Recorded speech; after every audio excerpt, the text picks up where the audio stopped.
rolling like a geezer.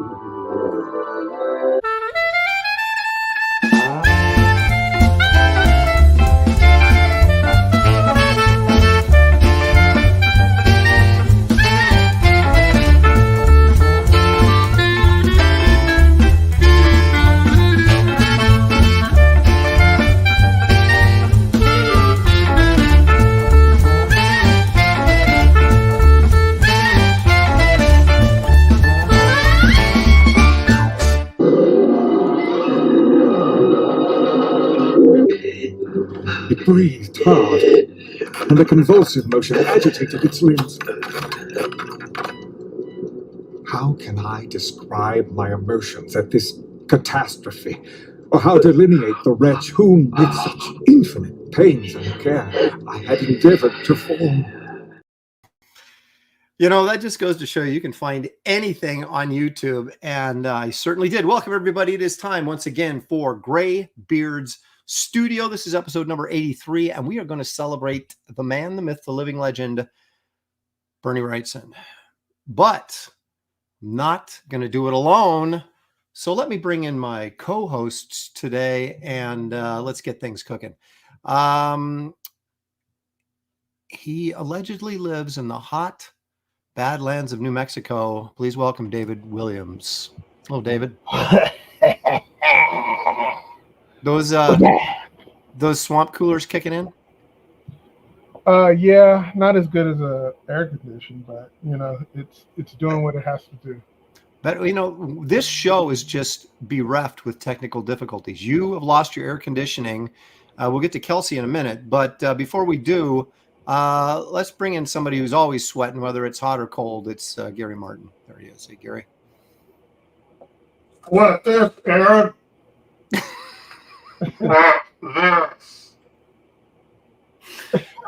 Oh my gosh. Oh my goodness. You can only get that here. You can only get the geriatric crowd is here for Graybeards, and they are entertained by Gary's oddball sense of humor. Now, our other host, Kelsey Shannon, has had some just terrific problems. His whole computer system crashed.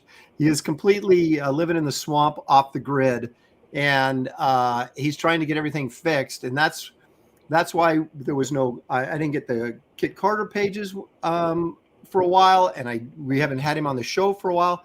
He has no technology available to him right now. It's sad but true. But he will be back as soon as he figures out that all he has to do is actually plug it in, and it'll all work. Now, we have to not being able to start your car and the inevitable. Does it have any gas? But we have made arrangements. We have, as I was explaining to him in the green room backstage before the show started, there's guests on the show, and then there's guest hosts. We have two guest hosts, Corin Kaiser Stone, and of course the great Dan Lawlis. And this week, Dan Lawlis is our guest host. So please welcome, not Kelsey, but Dan Lawlis. Hello, Dan. Hello. Yeah. How's everybody doing? Show you right. He's got that radio voice. How's everybody doing today? That's his radio You guys voice. doing all right? That sounds like Dan Kevin Lawlis. Previous now. Black man. We're gonna draw some guns. Yeah, there's all of us when we come on this show, we're tempted to talk like David. We have to suppress that urge. So in other words, Dan, knock it off, you're failing. That's what Gary's trying to tell you. I thought I was killing it, man. What the hell?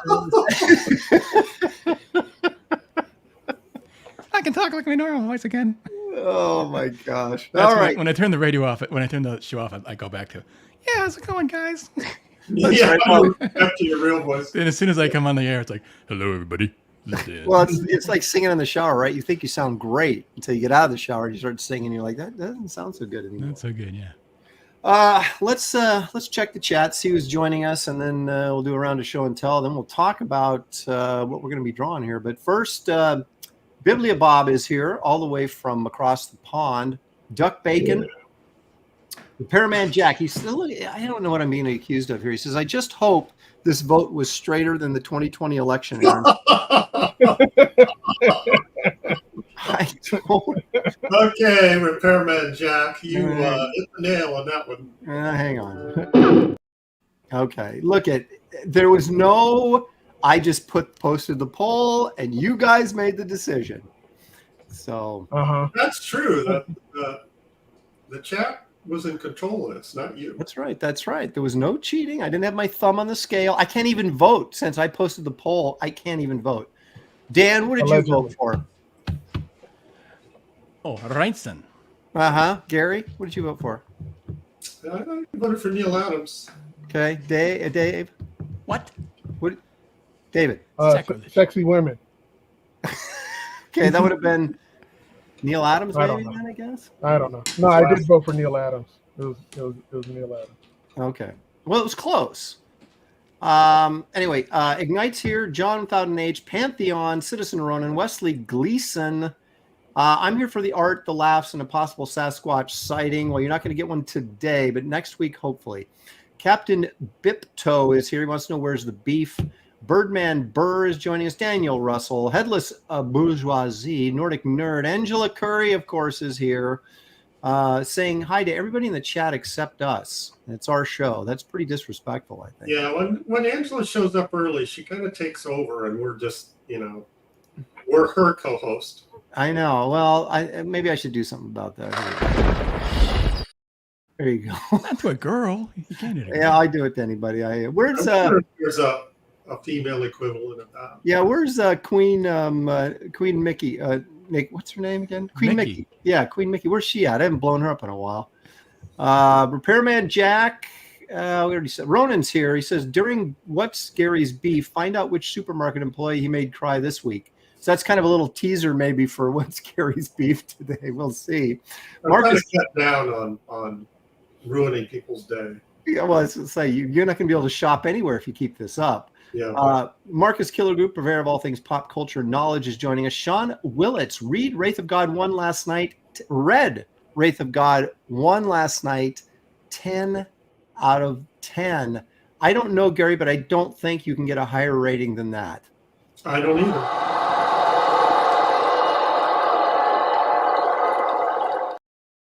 So thank you for that, Sean. I'm glad you enjoyed it. There's Wraith of God 2 also available now on my website. And Wraith of God 3 will be launching soon. How to Draw Comics by Dan Lawlis is in the chat. How about that? Really? Yeah. I never would have get in there. guessed. Yeah. Leg Kick is here because Leg Kick is almost always here. Stealth X5. Who else we got here, dude? Katie Did's channel. Hey, Katie, thanks for joining us. Matthew Mama. Now, Matthew, it's Mooma. Mooma. That sounds like an old Kirby monster from one of those Tales to Astonish before they had the superheroes. Beware Mooma. Yeah, Mooma. Yeah. I love that. Here in my Facebook waiting list, he wanted to friend me, but I'm at my limit of 5,000. So I'll get you in there, Matthew, as soon as someone drops. You snubbed him. That's what you're saying. Well, I'm just saying I had no more room. I'm saying I'd let him in if I had the room. You got 5,000 friends. Gosh, I don't even have hardly any. I know. I've been on Facebook. You got to be more personable, Dan. That's I've been on Facebook for decades, and I think I don't even know if I have 2,000. Well, Gary, you're like twice as grumpy as I am, so that explains that. But Gen X Catholic is here. James GSR is joining us. Dale A. I sent out an invite to Dale Keown, but have heard nothing. So, but he might show up in the middle of the show. Who knows? It's Dale. Dale A. Did you invite him? Yeah. No, he retweeted my post on the show, and I thought, well, if he's paying attention, no, not Dale Keown, Dale A. No, well, Dale A is always invited. Okay. Come on, Dale, if you're listening. Dale A says, if everyone's art isn't Frankenstein level detail, I will be disappointed. Wow. Well, prepare yourself, Dale.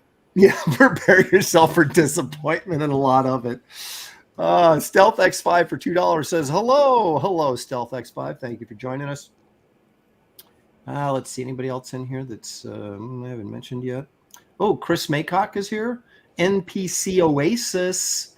I think that's just about. Angela Curry is absolutely dominating the chat right now. Sequential Treasures, that's James, of course. Hey, James. Dan needs to do a horrific creature as he has the experience working on Clive Barker comics. Well, my guess is Dan. I know what I'm doing. Yeah, I hope you don't get mad. I want to do Frankenstein totally. I don't know. Here's the thing. I've done Frankenstein drawings on live streams like 3 or 4 times, so I am not doing Frankenstein. Oh, good. Hopefully that leaves me open. There you go. Angela Curry for $5. She says, for the record, if this was my stream, Shelby would be on every week. Cheers. Hail the chat and the beards. See, Shelby Roberts? It wouldn't be Graybeards without Angela, in there pitching for Shelby. Yeah, someday I'm going to have him on. And it's going to be the one day that Angela goes, I'm not going to that show anymore because they never have Shelby on. And he's going to be on. Hey, guys, what about Shanth? Shanth and Jetty? Yeah. He paints live. Does he? Yeah. All this stuff is Yeah, we can have Shanth on. He's a good orator. Is that the word I'm looking for? It's great. Yeah. In fact, I've talked to him lately about possibly doing a show. Remember the old show we did with Gabe and stuff? And yeah, vaguely remember that. Okay. Yeah, vaguely I remember that.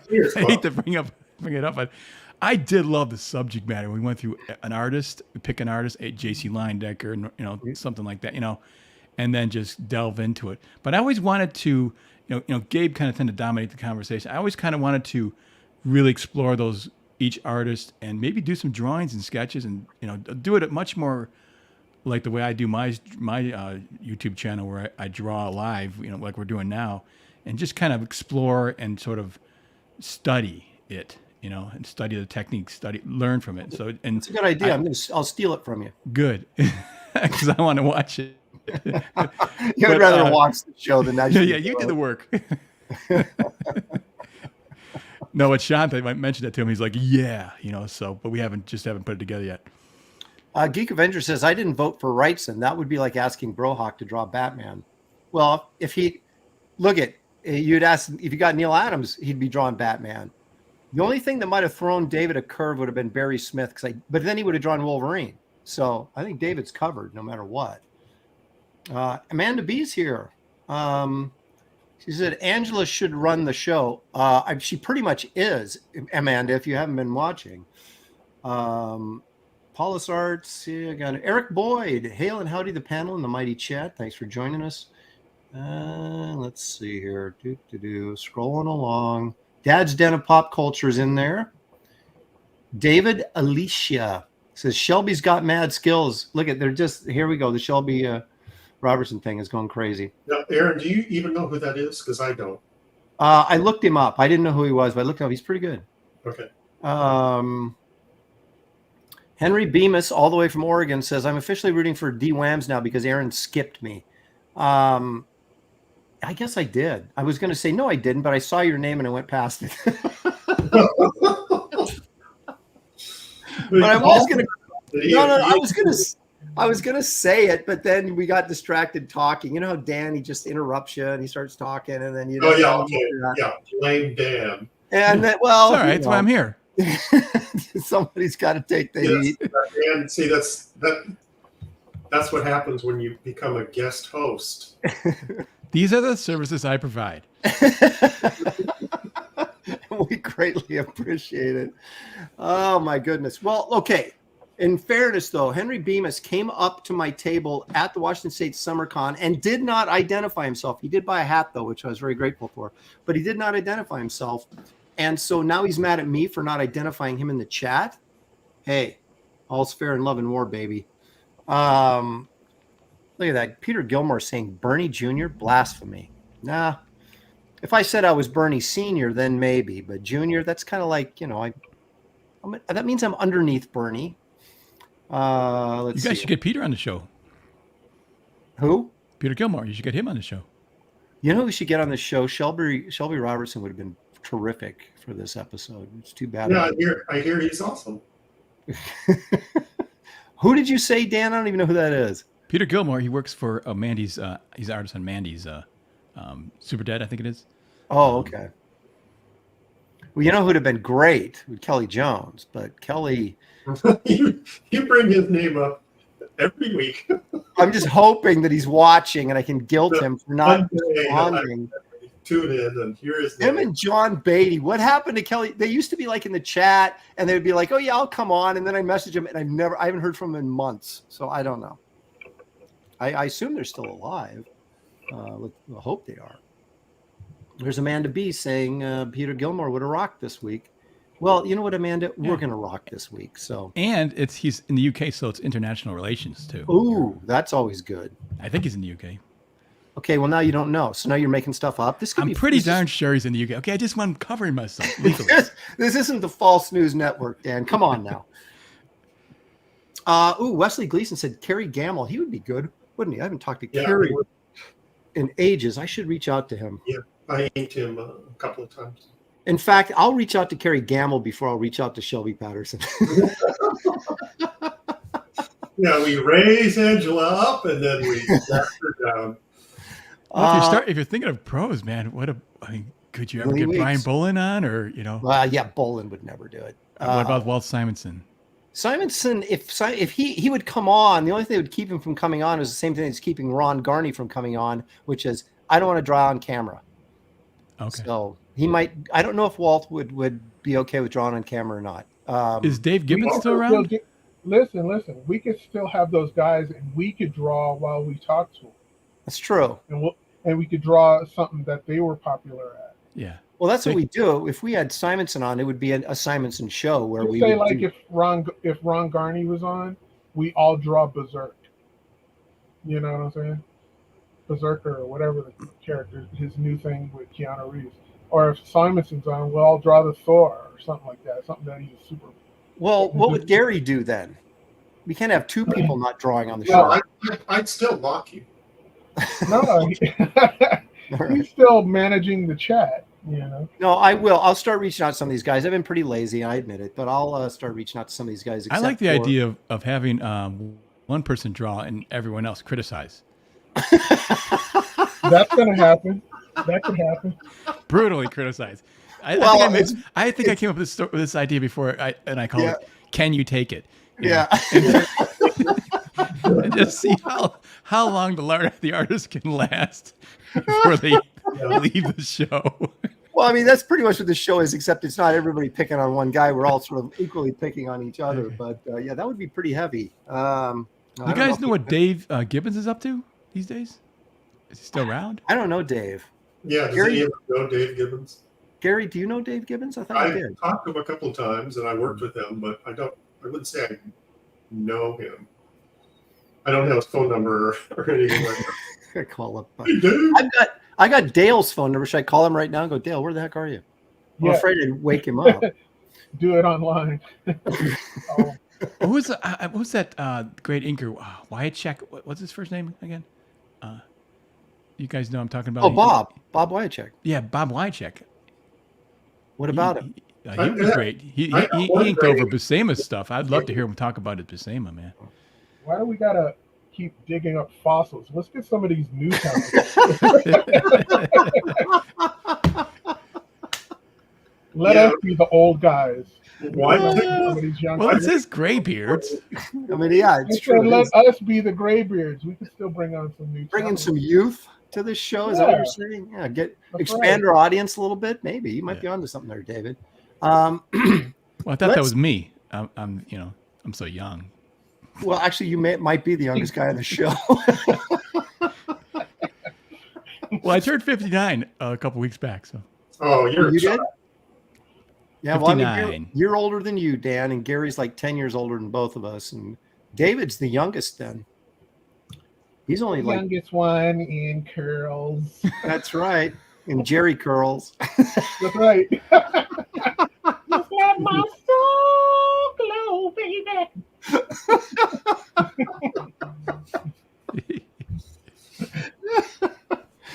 Oh, we're rolling already. Okay. Aaron, Let's can you do me a favor and cannonball Daniel Russell for me, please? Cannonball Daniel Russell. What did he say? Let's see. We already got a classic tracer with Gary. Oh my gosh. I can't. Okay. That's You don't want to. Yeah, I know what you're going to play. I don't want to see that.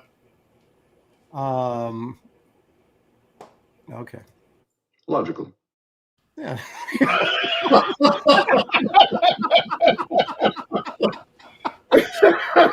That was worse than what I was expecting.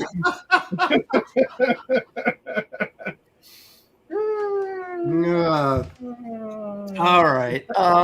David, do you have anything you'd like to share with us today?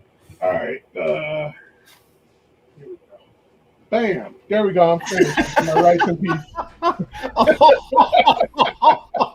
Ooh. Wait, big screen it. Big screen it.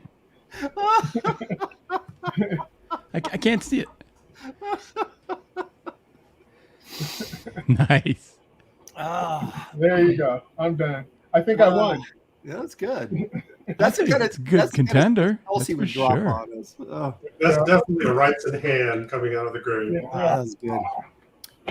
People, go get Fearsome if you haven't already. Yeah, actually, I got my copy. What did I got? Is that your reference? No. Let's see that again. I've got one. No, right. Hey, the link's in the description of this video. If you'd like to go back, Fearsome 1 and 2 by Ethan and David Williams. So, again, in the description of this video, if you haven't backed this yet, you should. Look at how good this looks. Ooh, look at that. Looks fantastic. Incredible. Oh, you shouldn't have saw that. I love the artwork that looks great in black and white. Yep. Yeah, I agree. And then the color just pops it. Mm-hmm. Yep. There we go. Look at that. Yes. This is nice. It's wild to see that one there on the left there with the girl, and then to think of it in color. Mm-hmm. They're both cool. Sometimes I don't know which one I like more. I don't know. Paulus Arts likes it. Is that a Skeletor impression? Says Wesley Gleason. Yeah, it is. Every line is poetry. Hey, man. There you go. Great artwork, D. Whams. Angela for $10. Shelby is going back to school soon, so hopefully it's soonish. How old is this guy? What do you mean he's going back to school? Make sure he takes the apple with him. By the way, he's younger than all y'all. I know I'm asking a lot, but please have Kelsey here too. Thanks, guys. Black on black crime.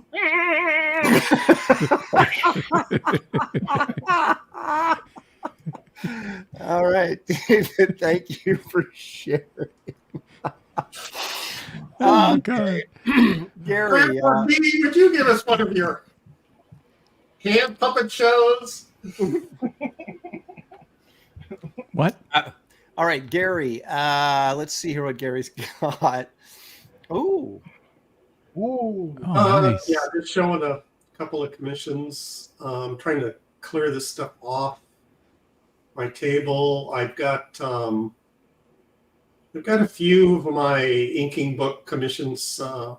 They've been waiting in the wings, and I appreciate the patience of everybody. I will be getting on these this week, but these are the ones that I had to get to first. This is a Bachello recreation, Wow. and ended up Ooh. color. Pacello? Come on, Gary. Pacello. Isn't it Pacello? Yes, it's Pacello. I love Pacello. Pacello. Botulism. It's botulism. Okay, all right. Just remember botulism, Gary. All this time. And then I did another Grindberg. I wish you would. Oh, Grinberg doing. So this is Martin doing Grinberg doing Frazetta. Right. And then I've got another one of these, but I won't be doing it for a while. Go back to the Nice. And then one more. I just been thinking about this for a long time. This is a work in progress. I don't know if you can see it. Is that Jesus? King of Kings. Very cool. I just started inking on it today. Who is it? Jesus. Oh, Don't use the Lord's name in vain. Oh, wait, it is the Lord. I meant not. I didn't mean it like that. I meant that. It's all in how you deliver the line. Yeah, I know I it thought it is. was This is Kurt Russell. You thought it was Kurt Russell in The Thing?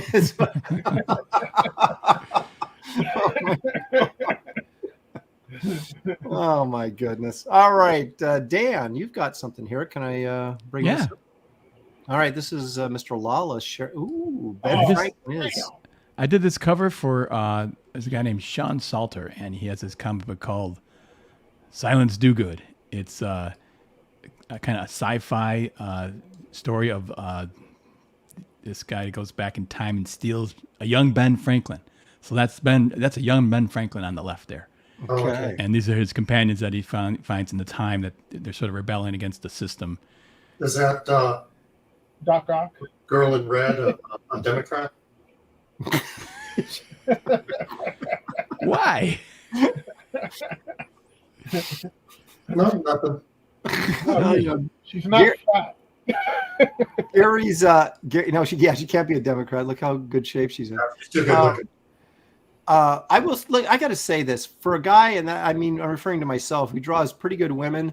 I love your women, Dan. Your faces are incredible. Yeah. And Thanks. that's where 90% of the work needs to be, is in the face. If you can do a face, both for men and women, that are appealing and look good, it a lot of times doesn't matter what the rest of it looks like, which is good for you because your anatomy sucks, but the faces are incredible.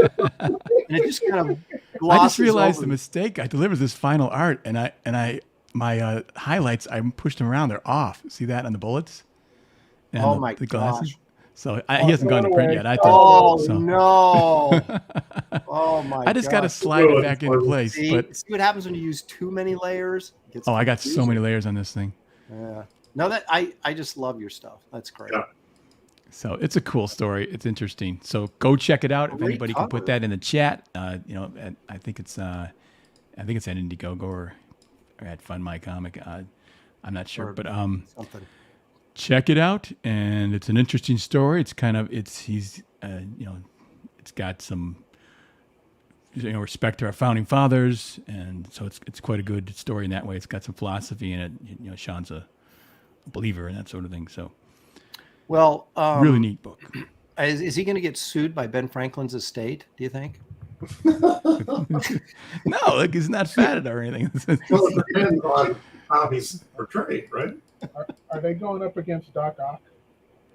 They could. These robots here have. Yeah, you see robot. the robots in the back coming out of their back. These things are flying out of the back, and they're Okay. swinging around in front. So Okay. That's great. Really, I would give you a hard time. Robots. It's really fantastic. yeah, check it out. And like I say, anybody can put this in the chat. Man, you got to fix those highlights, dude.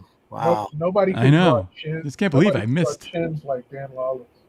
I know he's got those big, like manly cleft chins on all of his dudes. I know. I like it. It's fun. Yeah, it's great. I just love your faces, man. They're so awesome.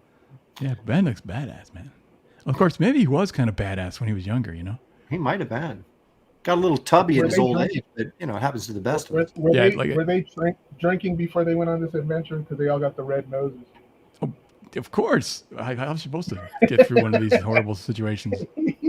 I picked that up too, and I think we got it. But we both of us got it from Wrightson, didn't we? That Yeah, red well, nose? not just Wrightson, but Norman Rockwell and a lot of the classic True. illustrators. Yeah, it's true. Frazetta, I mean, they all kind of Yeah. threw in made lots of color. Yep. I like pushing the color. I mean, it's like, well, there's no, there's no blue and green on an arm, like there. Mhm. So that's Why do just you the like same. pushing color? What is Yes, that about? Huh?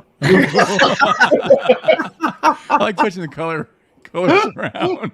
No, David.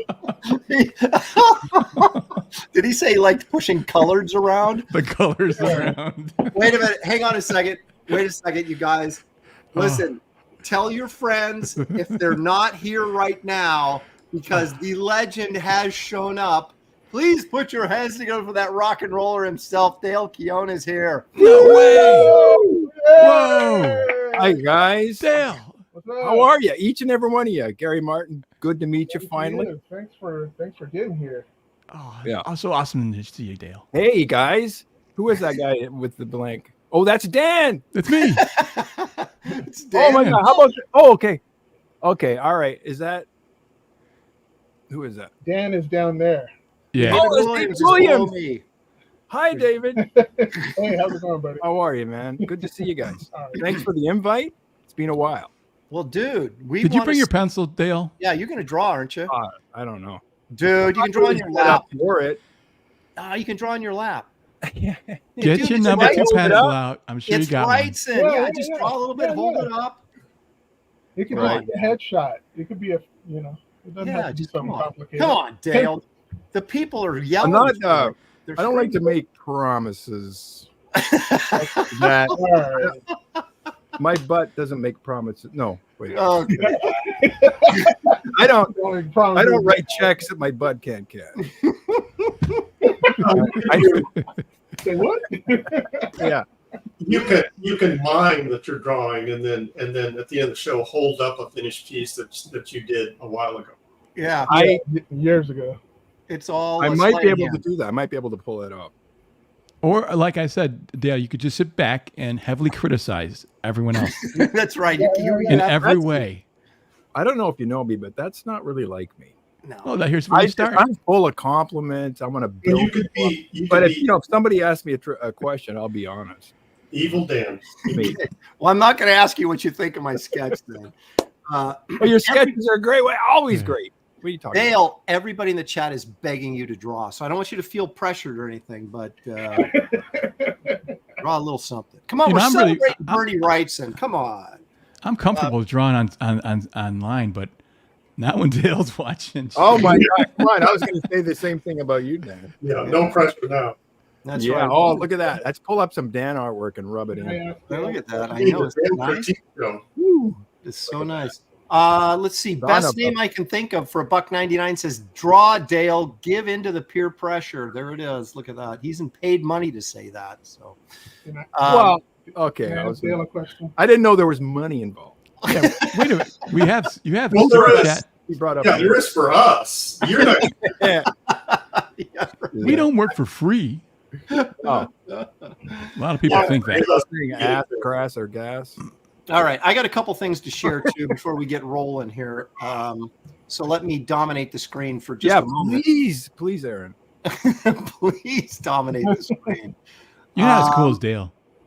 Yeah, I know. No one's as cool as Dale. Well, just don't make me big, because Okay, here we go. So the last stretch goal on Kit Carter Planet Doom was this big sticker. This is sticker art. Now Empire Comics is going to fit over this and behind Garbage Man and Eon Chance, but in front of these other guys.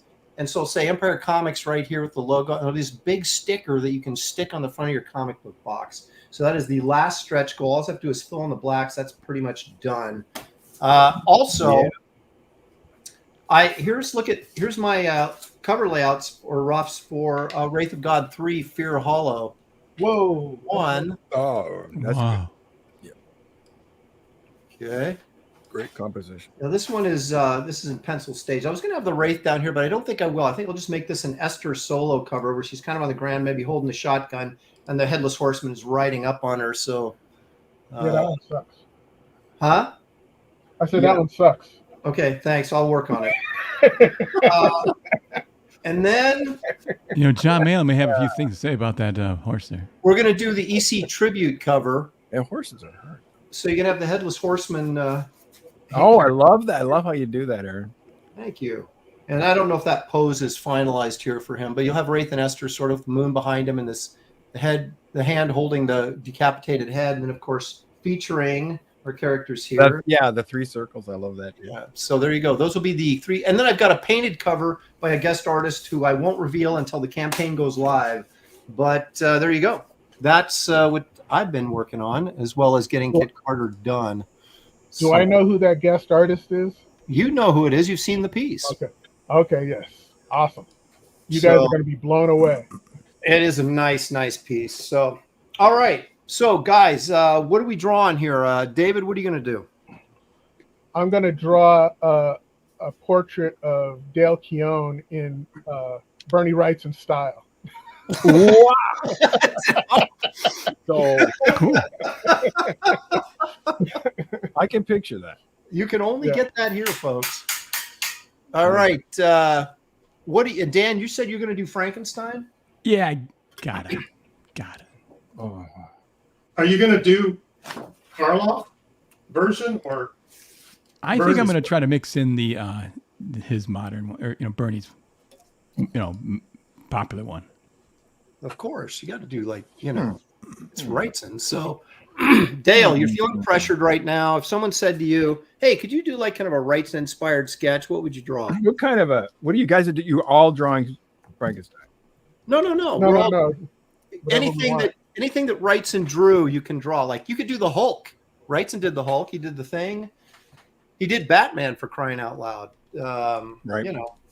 Uncle Creepy, Cousin Eerie. Look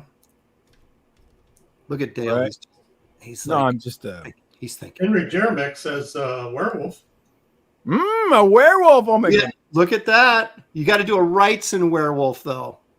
Wrightson Hey, can you style wrench me? werewolf. I'm trying to put something in a link in the chat, Aaron. What did you say? Oh, Can wrench. you wrench me? I'm trying to put a link in the chat. Oh man, you know He what? said reach around. I got to go to YouTube to wrench you. You know that? I don't like the sound of that, by the way. That doesn't sound He, very. he said reach around. That's true. That sounds rude. Yeah. So, Dale, what have you been up to, man? I haven't talked to you in a while.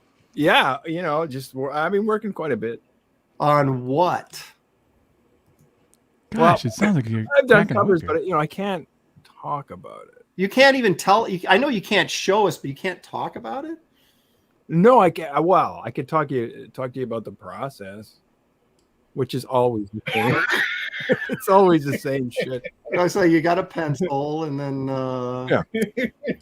Yeah. No, you know what? I mean, I'm doing a cash grab cover. Are you really? Yeah. It's my next thing. I've been coloring though. I've been coloring some pages. What? Excellent. Yeah. You can't share anything with us though right now. Is what you're I telling me? really can't. Okay. All right. I've gotten in trouble before. Dan, post something in the chat so I can wrench you, will you please? What have you colored that I may have seen or? No, I'm or coloring. I did 4 pages for Gem Shock. Right. Right. Well, those were like pit pages or something, weren't they? Yeah, where Pitt shows up and is a 4-page fight scene. And I said, listen, I want to color these. She's going, no, I don't think you have time. Do you have time? I said, I'm going to do it. Oh, okay. So Okay, it's in there. I kind of forced it on her. I'm going to color these regardless. So I just colored them. Hmm. And that was Now, how long? What's your turnaround time like on a page or a pinup or a Well- cover for coloring? Just for coloring. well, I can do. For the 4 pages, it depends on how many panels. One of the pages had 6 panels. That took me about 4 days. But there's a lot of detail. Maybe too much. Well, yeah. I mean, it's so basically. Yeah, No. I'm just saying. I've seen your stuff, and there's way too much detail. No, dude. I'm just saying it takes. I'm really, really slow at coloring. I could never make a living as a colorist. I might be able to. Yeah, I mean, slow. Not if you What I- spent 4 days on a page, you couldn't. What I lack in color, what do you call it? Philosophy. What's it called? Color. Color Theory. theory. Thank you. Color theory. I make up for just with detail, and I render everything. Well, but color theory, if you have a good eye, a lot of us come by that. You can recognize stuff without actually being educated in color theory. Well, no, you just look at it until it looks right. Like, Right. You're Exactly. gonna look at it, something's wrong. I'll keep trying this and trying that. And then they go, I guess I have to say it's okay. Because you never know. Because you spend too much time with it, right? Right. Well, what was it? What's the old quote, right? That no piece of artwork is ever finished. It's only abandoned, right? So Yep. Exactly. I mean, Frazetta used to want to repaint his paintings, right? he's dead. Did. Oh, did. you ruined it. Right. There's some good examples of that. Yeah, I find that stunning because when I go back and look at how many paintings Frazetta repainted, And I just kept thinking, would I ever go back to my artwork and revisit it like that? Even if I thought it sucked, would I want to redo it or just move on to something different? You know, I don't know, man, because I don't know how long it took him to paint a painting. That's true. I mean, all of that time you dedicated, you want it to be just right. But I think they had to lock him out of his own studio or something. Yeah. Oh no, he's going back to the studio. It's like, no, leave it alone. He's going to take some of these classics. Ellie had But to he take did the improve keys some from of him. right? He did improve some of them. Yeah, like Sea Witch, I don't think he did. He should have left that alone. But there was a few things that There's this very famous Conan painting where he really made it look better. But he Oh, kept. I don't know about that. I don't know. I liked that original one, but Which Where he's like, but where he's like grabbing the guy by the throat, sort of. His Yeah. arms. I thought that was incredible. So I think Conan- that I one's think- hard. Conan might have been too small too. are you talking about the one where he's jumping over the? All the guys attacking him. He's like okay, pyramid. yeah. Did he go back and mess with that one? Oh yeah, He's like, oh yeah. he made it better. Well, I don't know. It's just like, why? I don't know. To me, it's just kind of like, unless it was something that I honestly, I don't know. I can't see myself going back. I would just move forward and do a different piece, you know? I mean, painting is so labor intensive when you're doing Yeah. it. He worked with oils, I guess. Did he? Yeah. Oh yeah. Come back and Although he could do a painting like what was that one, Neanderthals? He did it like one night. okay, yeah, I love that one. yeah. I have that on my wall. But there's not much paint on the paper. It's mostly, it's really just Yeah, he laid Nice. down the base color like a, was it sepia or something? Yeah. What is the sepia? yep. Sort of a. I use purple. I don't know why. Well, Norman Rockwell, all of his underpaintings were in Mars Violet, which is basically is it Mars Red or Mars? But anyway, it's a kind of it's a mauve kind of color that he used in his underpaintings, and I think it's either Mars Red or Mars Violet. I can't remember, but it was kind of a purplish underpainting, and it works really good with flesh tones and things like that. And that was what he did his underpaintings in. Yeah, and it's kind of a neutral tone, but it can take both. It can take both cool and warm on top of it. Right. So it's Exactly. like- So as far as I know, I'm not really. I don't really know that stuff, but it seems whenever I'm coloring a page, I go to purple. yeah, well, I mean, if it's good enough for Rockwell, Yeah, That's what Brian Stelfreeze does with all of his shadows. He'll do everything in purple Yeah. first. Yeah. And, also, purple is a good color to render a female body. Hmm. You know, a little bit. Yeah, of, right. Keeps it warm. yeah, it keeps it warm, but it's like it looks like the character is almost translucent. Well, not translucent, but they kind of glow, I guess. what are you trying to say, Dale? I don't know, man. I don't It's have good for getting the varicose veins and Yeah, does he have like tendons on his neck? No, on her neck. Oh, I'm drawing Jim something. says because women are always cold. Yeah, that's what he's getting at, I think, is this kind of Yeah. well, oh gosh, who's the guy that did a lot of painted covers for Vertigo and stuff? British guy, had it was always very gritty looking. Oh, God darn it, what was his name? He was a painter? Yeah, but he did all of his underpaintings in kind of like gray, and everything he did was really cold, and I don't want to say muddy is not the right word, but it was. I always kind of wondered why he didn't do his underpainting in a warmer color. And he never did. Fabry. Yes, yeah, Glenn Fabry. Yeah, Oh, right. Of course. yeah, he's got that. Everything is really sort of cold and gritty, and you're kind of like, man, if you. But I mean, maybe that's the look. Obviously, that's the look he wants. But I always thought, Glenn Favre. Yeah. yeah, Febreze. Yeah. These knees. Exactly. What about you guys like Richard Corbin? Yeah. Not so much. Really, you don't like? I like his drawing is kind of funky, but His color work, I think, is outstanding. Oh yeah, his rendering is good. Yeah, but I mean, he's very stylized, so you got to kind of dig that sort of that funky. I just remember like the Den stuff. Dan, Dan. He did a was a Christmas Story and Creepy magazine. There was like a color insert where there's this Santa Claus was just hacking people up with that was Corbin did some really graphic stuff. Yeah, it was just crazy though, you know. Yeah, Heavy Metal magazine. Oh, yeah. What about that guy? What's his name? Liberator. Yeah. You know, right? I can never pronounce his name, but yeah, that guy was pretty cool. Is that the guy that he did the thing with that super muscular guy with the little yeah, Ranzarox. Right. Yeah. Kind of a robot. My doctor said Lipitor. Ask your doctor. But yeah, man, that was all that Heavy Metal stuff was great. Yeah, Mobius and all that stuff. Oh, of course. Mobius, Philippe Droulet. Yeah, Droulet. Yeah, I remember his stuff. Well, that was like when you were a kid, you got that magazine. It was kind of like, you know, oh, look, it's dirty. I'm getting away with something. You know, yeah, you know. You look at it in the store. Yeah. Like, oh, it's high art. That's right. It's not nudity, Mom. It's high art. Not a library. You buy. No, sorry. Where are we going? I got with that a this? few times. You need Shane for that. Heavy Metal magazine. You don't understand. It's shaping my future. Oh, I'm sorry. Whew. Okay. Is it too predictable for me to be doing Swamp Thing? But I'm doing. Yeah. Yeah.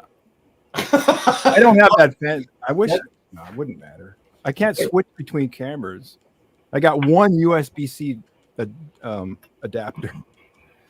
Dude, just get like a drawing pad and like just draw off camera and show it every once in a while. I guess it's almost the same, right? Yeah. And And we then don't actually have to see you drawing.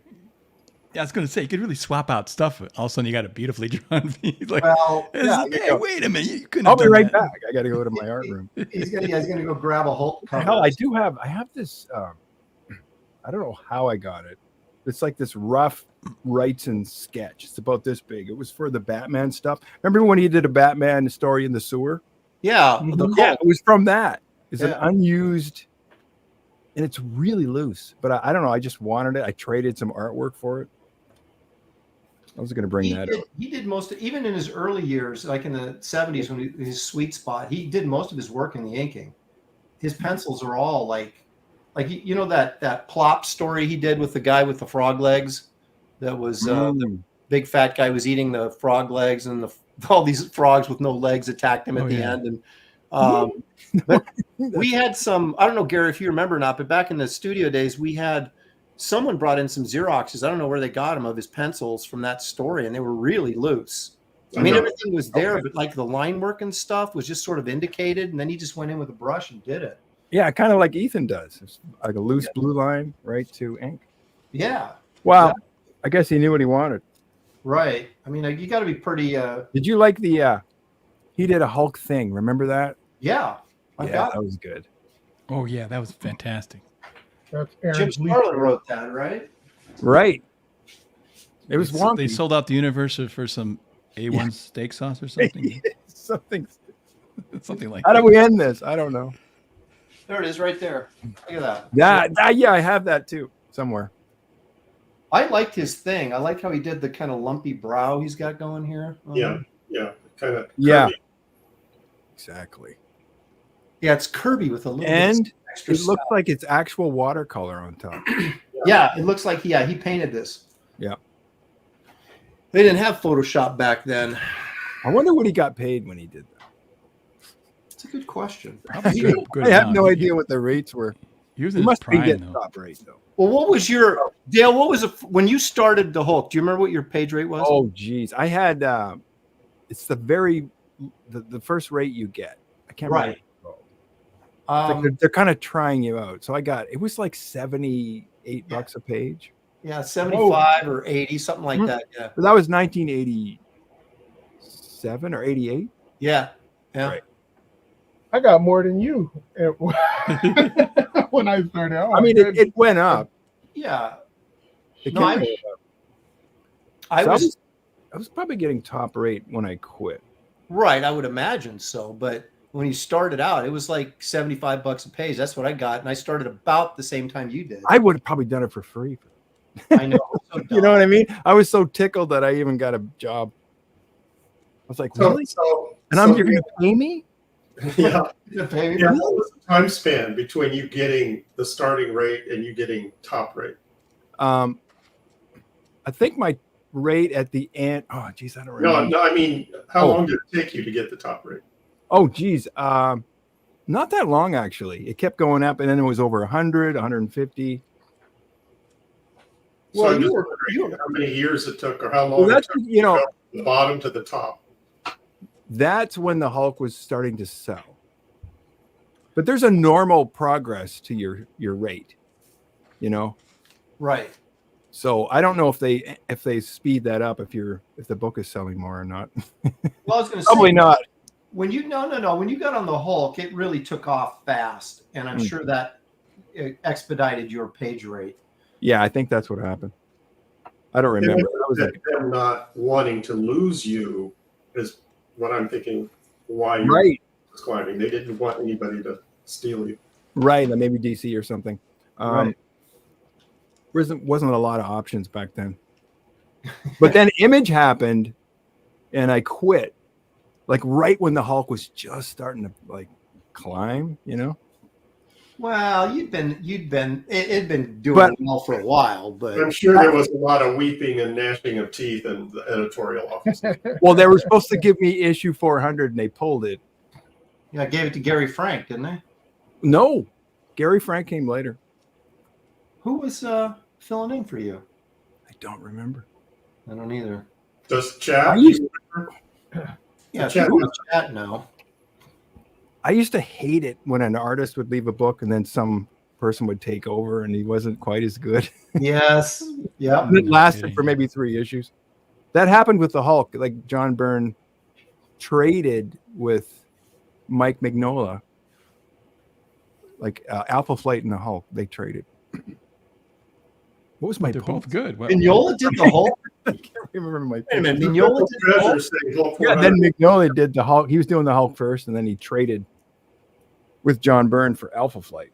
I don't remember Mignola doing any Hulk. Oh, I remember that. It was awesome. yeah, the Hulk was out in some weird universe, and he was tethered by this umbilical cord. It was really weird. Like Yeah, Remember sounds that? Right. Mm-hmm. No, you remember that you did an issue like with the Defenders in it. It was like your first issue, and Yeah. then wasn't there a Sam Keith issue that was great? Yeah, with Dr. Mr. Hyde. Yeah, Mr. Hyde on the train, and then you came back, right, as a Right, regular. I thought I was going to get that, and then she, I guess Sam Keith wanted to do an issue, and she kind of promised it to him, the editor. Oh. But I like that. I was kind of looking forward to doing that one, though. Yeah, But it bought him some more time, I guess. yeah. Well, that's what I was wondering if maybe that's what happened was that they give them that issue so you could get ahead. Yeah, fill in issue.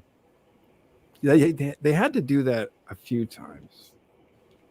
I remember the editor got mad at me because I only did 9 pages in 2 weeks.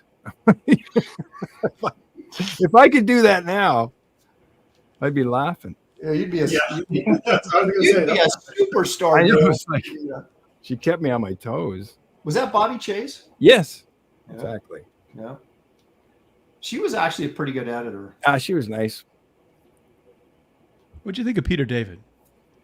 Yeah, I hung out with him for a while.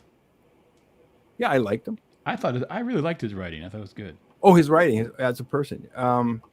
Yeah, I don't know. Because his writing sucked, but he was a great guy. But he's a real person. No, when I met him, he was sick with a really bad cold. It's like his nose was running.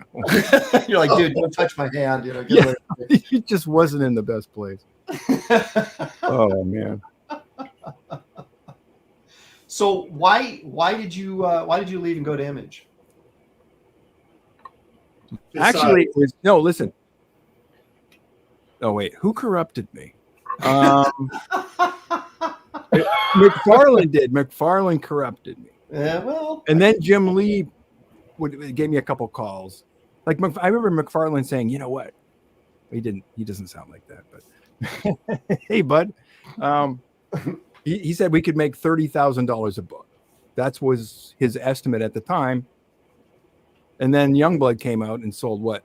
How many million? right. Like 3 So or we went, oh, it surprised everyone, I think. Yeah. But I would have done it for 30,000. I mean, that was more than I was making with the Hulk. Well, right, but I mean, I was getting points, but not very much. the rumor was when Pit number 1 came out that you cleared what, 500,000? Is that accurate, or is it? Oh, more than that, yeah. It was more than that. With Newsstand, it was over $1 million. Okay, yeah. Well, it sold 500,000 copies. Maybe that's what it was. Does that sound right, or was it more than that? 6, I think. 600. Okay. It keeps going up whenever I Dude, tell you. when you got that check, could you just like not believe it? Yeah, I remember I was in a grocery store and I looked at my bank book and I went to my girlfriend, holy shit, look at this. She's going, Oh, so let's get married. Let's get married. You're like, oh, slow down, buddy. Ovaries exploding. Yeah. we're not in a good part of town either. So what are you doing? Waving my bank book around. You got so much money. Yeah. Excuse me while I whip this out. Exactly. It happened. It comes over you. You want to brag, and you know.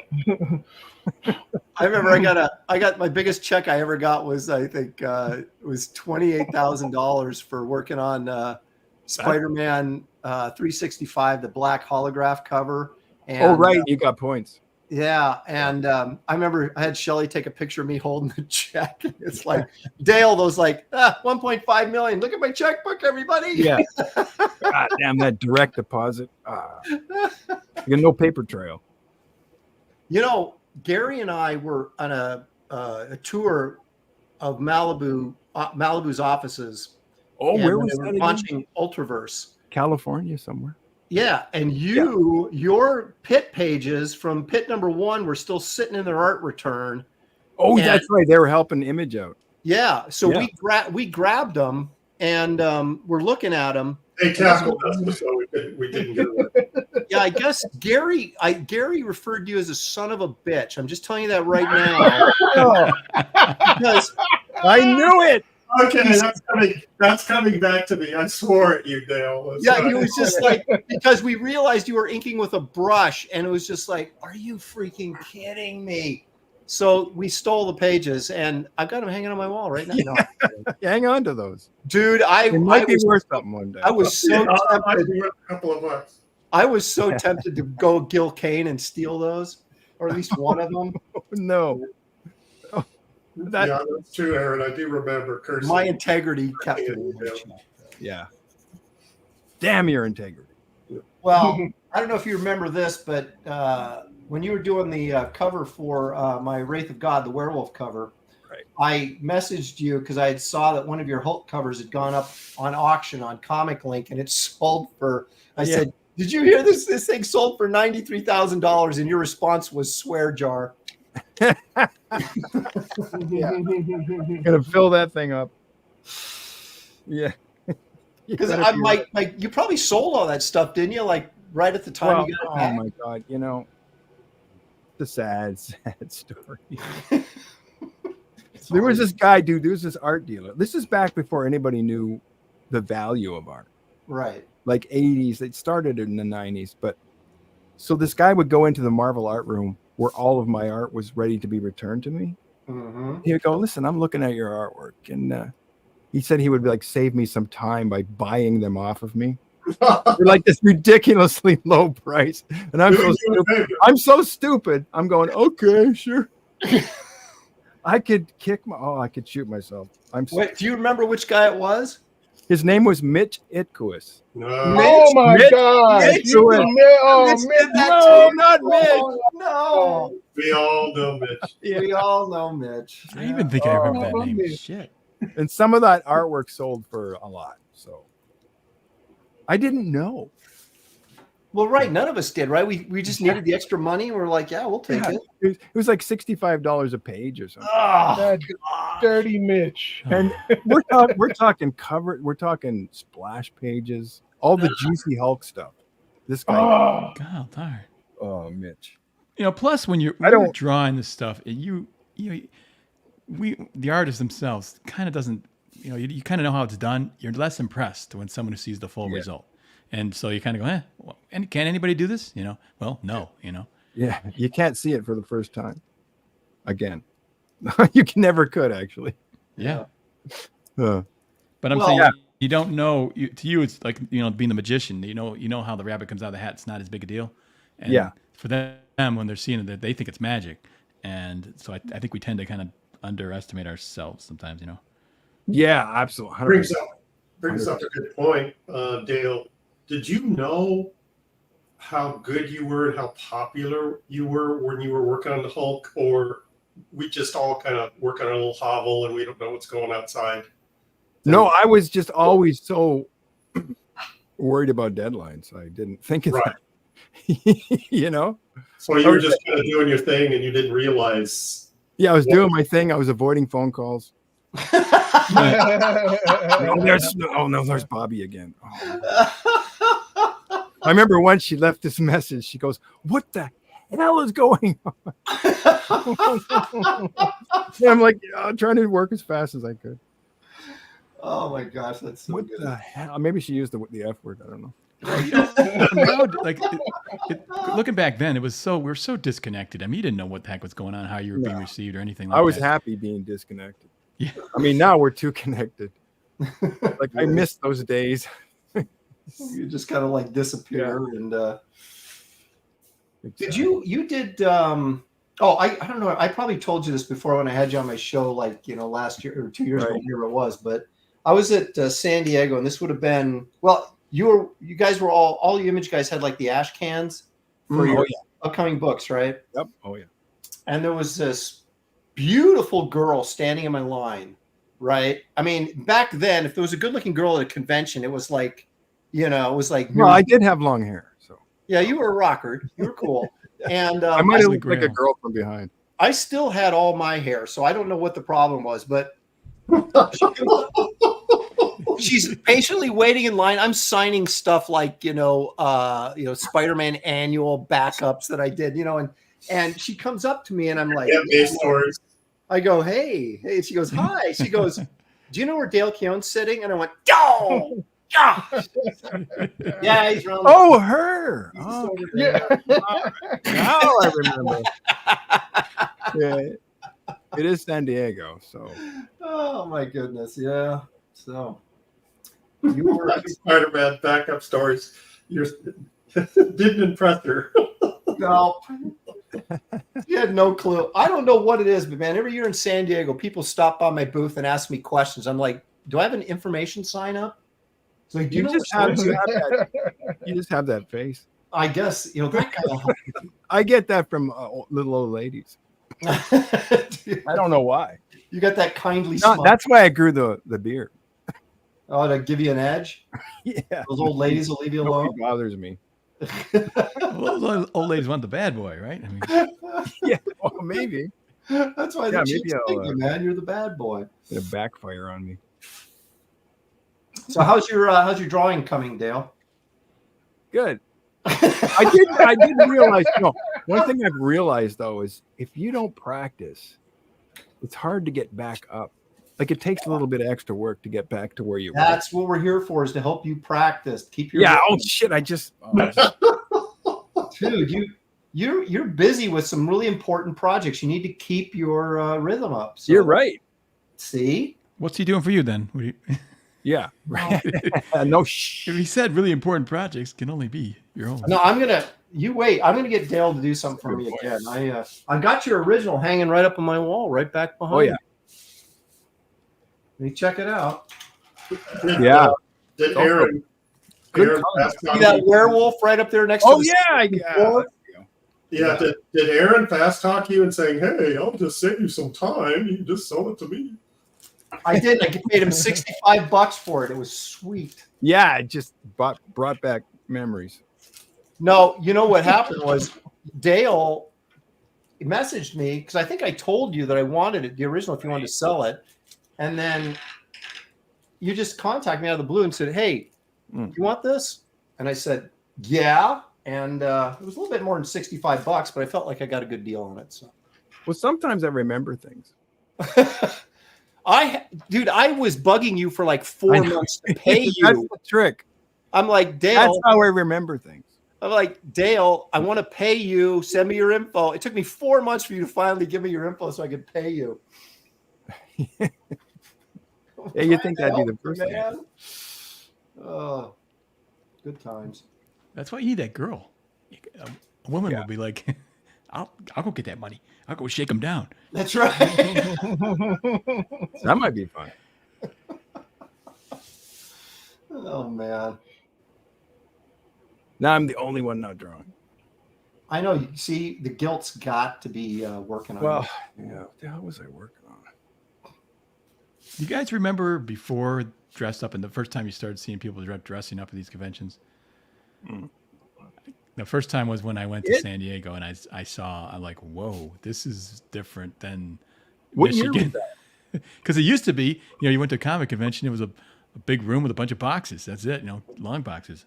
Yeah. And then all of a sudden, Good old days. Yeah. Yeah, that was in California is, Yeah, there wasn't a lot when I did San Diego, but yeah, I do. I have done the Fan Expo in Toronto a few times, and that got crazy. Really? You couldn't even walk around without bumping into a robot or a Dalek. Oh, those things. Oh, freaking Daleks. I don't even know what that is. That's from Doctor Who. Doctor Who. Oh, They're all over the convention. And they Exterminate. bother the artists. Aren't some of these Give me a cosplayers picture. aren't some of these cosplayers getting busted for being prostitutes now or something? what? Yeah, something what I happened in San Diego. They did a sting. Who was telling? David, was that you telling me that? Yeah, I didn't get all the details. I thought it was like some cosplayers. They just dress really skimpily. Yeah, Well, And they No, pick they up busted. they got Didn't they busted. bust like guys Yeah, for the whole- prostitution It and was stuff? a big old sting. It was like 20 people or something like that got busted. So not only do you get the humiliation for being a nerd, you're on top of that. On top of that, you're doing hard time. Oh my! right, sex trafficking. And then when you go to prison, they're like, "Come here, nerd." Man, Yeah, Or you like dressing up like, dudes, like you an know. animal. Consider the dudes that might have gotten arrested. I'm sure they were saying that it was worth it. All the They're like, bullies who used to, take their lunch money, now they're in prison with them. they're like, "Come here, Pokemon. I want a Pokemon." yeah. That's what they would say. Oh my gosh! You can't get this kind of entertainment anyplace else, Dale. Just this is the show. Oh my goodness! I want to remind everybody to please. We have a huge audience because Dale's here, of course. Hit the like and subscribe if you don't mind. Helps the channel grow, so I can bring in even bigger names than Dale if there are any. See if I can find some. Come on. Gee, that was a pretty bad insult. What the heck? Yeah, Man. I said I'd bring in bigger than Dale if I could find if there is any. I mean that's Right. that's a It's not compliment. much better. Try Okay. again. Yeah. Angela Curry for $5. Hi, Dale. Dale, do you remember working with a young Shelby Robertson at Image? He might have worked in a different studio. Cheers. She's Dale, do you know who Shelby Robertson is? Of course I do. there you go. No, He that invented was- the Mustang, right? good, a really good one. No, that was a different timeline. I mean, I remember seeing his artwork a long time. I think he even sent in some fan mail, fan art. Shelby, back in the day. like when you were working for doing your books through Image. Yeah, and then he started working for Rob, like a few years later. Now, did you leave Image and when you went to like started publishing them yourself, didn't you? Or am I mistaken there? On Pitt. Yeah, I went self-publishing. Who was that? Who was your rep? What was that guy's name? I can't remember. His name was Philip Foxhoven. Yes, that's right. Phil. Right. I met you guys in Australia. That's right. He did some stuff. He and his brother did worked with Top Cow. Yeah, he was my agent for a while. Right. Yeah. Because he contacted me to do some trading cards. Right. The trading cards. Yeah. He did all that stuff. Yeah. But he did make me a lot of money though. Well, you can't argue with that then. Yeah. I mean, he was just pushing everything. I mean, I literally, because of him, I got a Hasbro toy deal. Now, wait a minute. Give us the details on this. Well, it was what they do is they were supposed to be some kind of like DreamWorks, either like an animated series or something with Pitt. It was a licensing deal. Right. And they always put the toy deal first. So they started working on it. And then I can't remember what happened because it was a long time ago and I was like really high. And I don't remember the details. But it fell through. But here's the deal. They gave me, I couldn't believe it. Before even the toy was made, they gave me a $250,000 upfront guarantee. No kidding. Which means if the toy deal falls through, I get to keep it, which is exactly what happened. So I made a bunch of money and they didn't even make a toy. Oh, that's awesome. I wonder if they were kicking themselves. That's a lot. That's not a lot of money for a toy company, though. Right, it's a lot of money for us. But yeah, exactly. Now that was Phil Foxhoven. There have been Pitt toys, though, haven't there? Yes, Toy Biz did a Pitt. It was called Legendary Heroes, and it was like characters, like a bunch of Marx characters. I think Savage Dragon. Who's that one? Oh my God, what's his name? Oh, Art Adams had Monkey Boy and O'Brien. Remember that? Monkey Man and O'Brien, right? Monkey Man, thank you. Who was that other guy? Oh my God, it's on the tip of my tongue. Oh man, did they do Hellboy? No, I don't think so. Maybe later, but it was like mine was a Build-A-Figure. Because it was bigger, right, than the other ones? Pardon me? The action figure was bigger than the other ones. So way bigger. Yeah. But you got like a part and you had to assemble it yourself. I still got a bunch of parts. I have to like YouTube how to assemble them because I don't know how to do it. Did you have to I got like legs and torsos. Did you have to do artwork for it yourself? Yes. So they got it. Not for the Toy Biz action figure. Oh, really? That they just used existing artwork. Okay. And sort of came up with their own thing. But yeah, the Hasbro I did they actually sent me videotapes of the I guess sculpts. Those like they're like wax or something. And it looked pretty good. It would have been a good action figure. But so you actually got to the like the prototype stage or almost the prototype stage, and then it fell through? Yeah. Wow. Because I remember the Ultraverse was trying to do toys, and they did a first wave of like whatever their Avengers team was. I can't remember. Gary, do you remember what the name of their team was? No.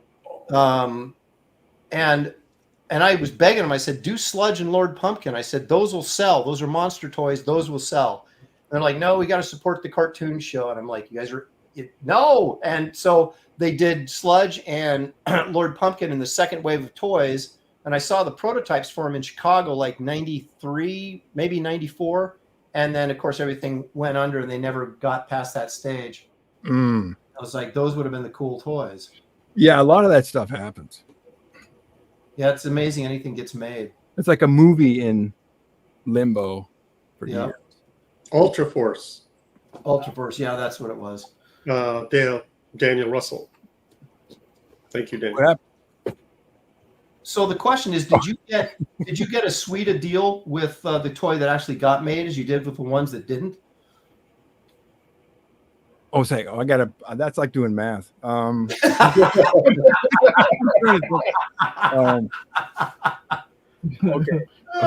No, I made a lot less with the Toy Biz. because they were supposed to keep making them, but then Hasbro bought out Toy Biz. So all the projects, because Toy Biz was part of Marvel, right? Right. And as soon as they were bought out by Hasbro, they dropped all of their stuff. I didn't even know about it. I had to look it up online. I'm like, because they just stopped emailing me, and I'm like, what happened? So I found out online in a chat group that it's all kaputs. I'm like, shit. Because Do you own the full rights to Pitt, right? Yeah, I might have made like maybe 20,000. Really? So you got build. you got $250,000 and they didn't make the toys, and then they made the toys and you got like 20 grand. Exactly. Weird. Isn't that weird? Yeah. I mean, it's kind of wonderful, but yeah. It's a good weird. Weird in a good way. Yeah. Yes. It benefits you. It's weird in a good way. Yes. Oh. Exactly. But yeah, that's the toy that almost happened. That could be a Christmas special. Yeah. This poor lonely Pit sculpt. The toy that almost It was almost plastic. Oh my gosh. But they didn't send me the sculpt. So I remember once, dude. Okay. I was renting this really nice house back when I was doing Pit, right? And McFarlane wanted to do a Pit toy. And he sent me it wasn't really a prototype. It was like this prototype of a toy that was like really brittle and breakable. It's like a different kind of plastic. Right. And I was looking at it, man, and I had marble floors, and I went, "Oh, fucking, the thing shattered." I was supposed to send it back. I go, when are you going to send that back? I'm like crazy doing this stupid toy back together. So that's the inside scoop. I never told him I dropped why the McFarlane deal didn't go through. Yeah. So got to get it glued up just enough. Then you hand it to someone you know isn't so handy with the stuff. Watch them break it and go, "Oh my god, you just broke that!" It really fell apart. What did you do? Oh. Were you no, wait a minute. Did McFarlane call you on it, or no? It sounded like glass breaking. It was horrible. It was your heart breaking. No, Todd never said anything. He's like, okay, that's par for the course with this guy. But were you high when you dropped it? Oh. Yeah, there's a pretty good percentage. I was. Yeah. Oh, that's funny. Oh my god. Oh wow. I So- can't remember what it was. When did you stop doing Pit and then like kind of squeeze back into mainstream comics? That was weird. I was going through some weird episode. Is there anything you can talk about, or you want to move I was on? trying to think if I could talk about it. I might have been going through a breakup. I don't know. Because you sort of because you disappeared for a while, then you came back and started doing like stuff in Top Well, Cow, things like that. I was inconsistent with putting them out. I had one book I was going to do, and then I just canceled it. But because it didn't get big enough numbers. I find that hard to believe. No, it didn't. Pit book or a different book? No, this was a Pit book. I still have the unpublished. But I look at it now, and it's not very good. So I'll just keep it. How many issues did you get out? Because I remember 20. Did you get 20 out? Really? Really? Yeah. That's not bad. Not Great. too bad for me. No, that's kind of what I meant. But I was doing everything. I was penciling, coloring. Oh, you were doing the color too? Plus, at the end there, you had to take care of all the publishing stuff, like tell me about like it. the separations and the film output and all that stuff. It was a different thing back then. Do you always ink your stuff now, Dale, today? Yeah, I've had some bad experiences. Like I was doing some Avengers book for Marvel, and they said it's okay. We'll just get somebody to ink it, and it was. Ooh. I shouldn't say that. I mean, it was okay. We just talked. It wasn't horrible, but it was like name names. No, I don't remember. They were just. I know who it was. It was the guy who drowned. It was that inker that drowned. Yeah. Okay, you can say his name. Albert or Alvin Lee. No. Alvin Lee. No, wait. Alvin Lee and 10 years after. I'm sorry. No, what the hell was his name? I was just thinking about him. You guys, we talked about it last night on Graybeard. On Oh yeah, the Professional. last thing he inked was my work. Yeah. It was something Lee or Come on. Donald Lee. Come on, you If guys. you help look, me I out. mean, there's only one inker in the world that's ever got pulled out to sea, I think. Wait. This guy, was it an accident, or did you? I've not No, heard. he got- When he saw the result, you took him out I've to not sea. heard the story. No, this guy. No, this No. guy. He. God, we were just talking about it last night. Not Uh, Bear. it was Art to Bear. No, but this guy was out swimming like with his girlfriend or something, and He got pulled up by a rip. look at Ethan. Ethan says he was eaten by a shark. Yeah, I knew that guy. He wasn't eaten by a shark. He disappeared. He might have been eaten by a shark. He But eventually was, I think. Norman Lee, that's the guy. Norman. Yes. Norman. Oh, Norman. It's Norman Lee. Mother. Yeah. Thank you, Ah. North Lone Star Viper, for that. There you go. Right. Lone Star Viper Wow. coming through for us in the clutch. Yeah, Norman Lee. I've Yeah, never I was even thinking- heard of him. I still have his messages. I'm going off for vacation. I'm Oh like, my Really? Oh. God. Do you really? I'll be back in a couple of weeks. yeah. Uh, Hope to work with you again. Oh my goodness. Why am I laughing? That's horrible. Yeah, really. Wow. Well, it's because you didn't have to tell him that you didn't No. like his work. Everybody really liked him. I mean, Yeah, because I think it was Andy Smith last night was like, yeah, Dale did this Avengers. I'm like, what? I didn't know that. And so, yeah, we brought it up and looked at it. I remember Paul Glacy telling me a story. There was some guy inking him. I forget what book it was, and he was really excited about inking Glacy, and Glacy didn't like it at all, but he didn't want to tell him that he didn't like it. But the guy kept bugging him. How do you like it, Paul? How am I doing? It's like every day he was kept bugging him. And finally, Paul just wrote him back and said, "You ain't cutting it." Oh, That's all he said. wow. yeah, Well, that's very Clint Eastwood. yeah. Your breath ain't cutting it. Exactly, yeah. Yep. I'm like that. Oh, man. Sometimes you got to be brutally honest. Yeah, well. I did that to Joe Rubenstein Yeah, Joe, I know him.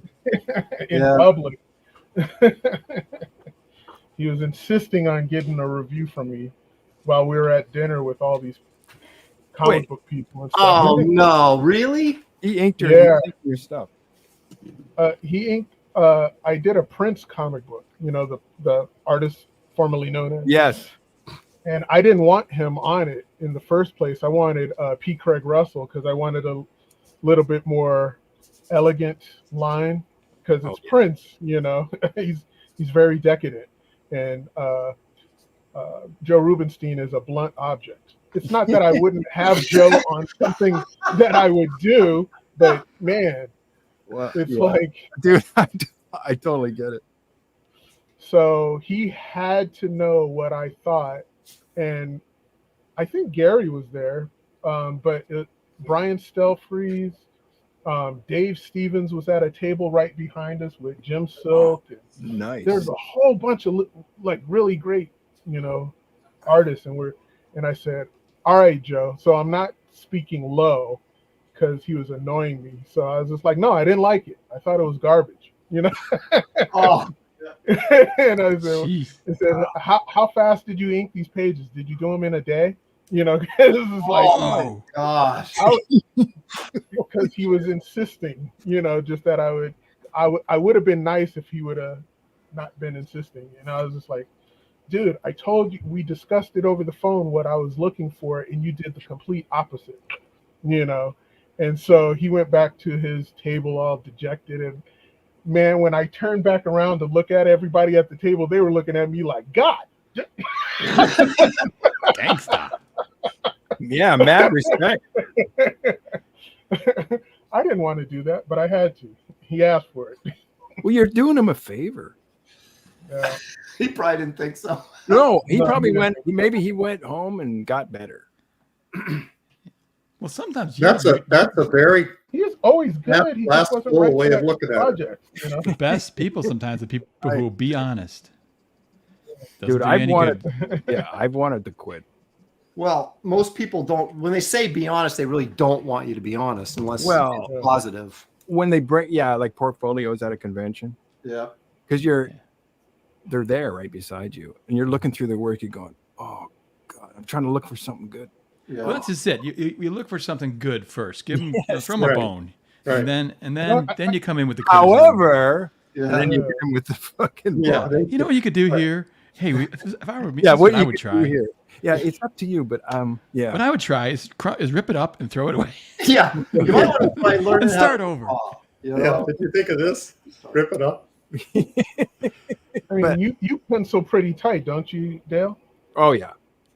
See, like if you had Well- somebody who's really rough over your pencils, you'd be pissed. Right. I mean, if I'm inking it myself, I'm a little more scribbly. Yeah. Well, you were you happy with Farmer when he inked you on the Hulk? I actually preferred Bob McLeod.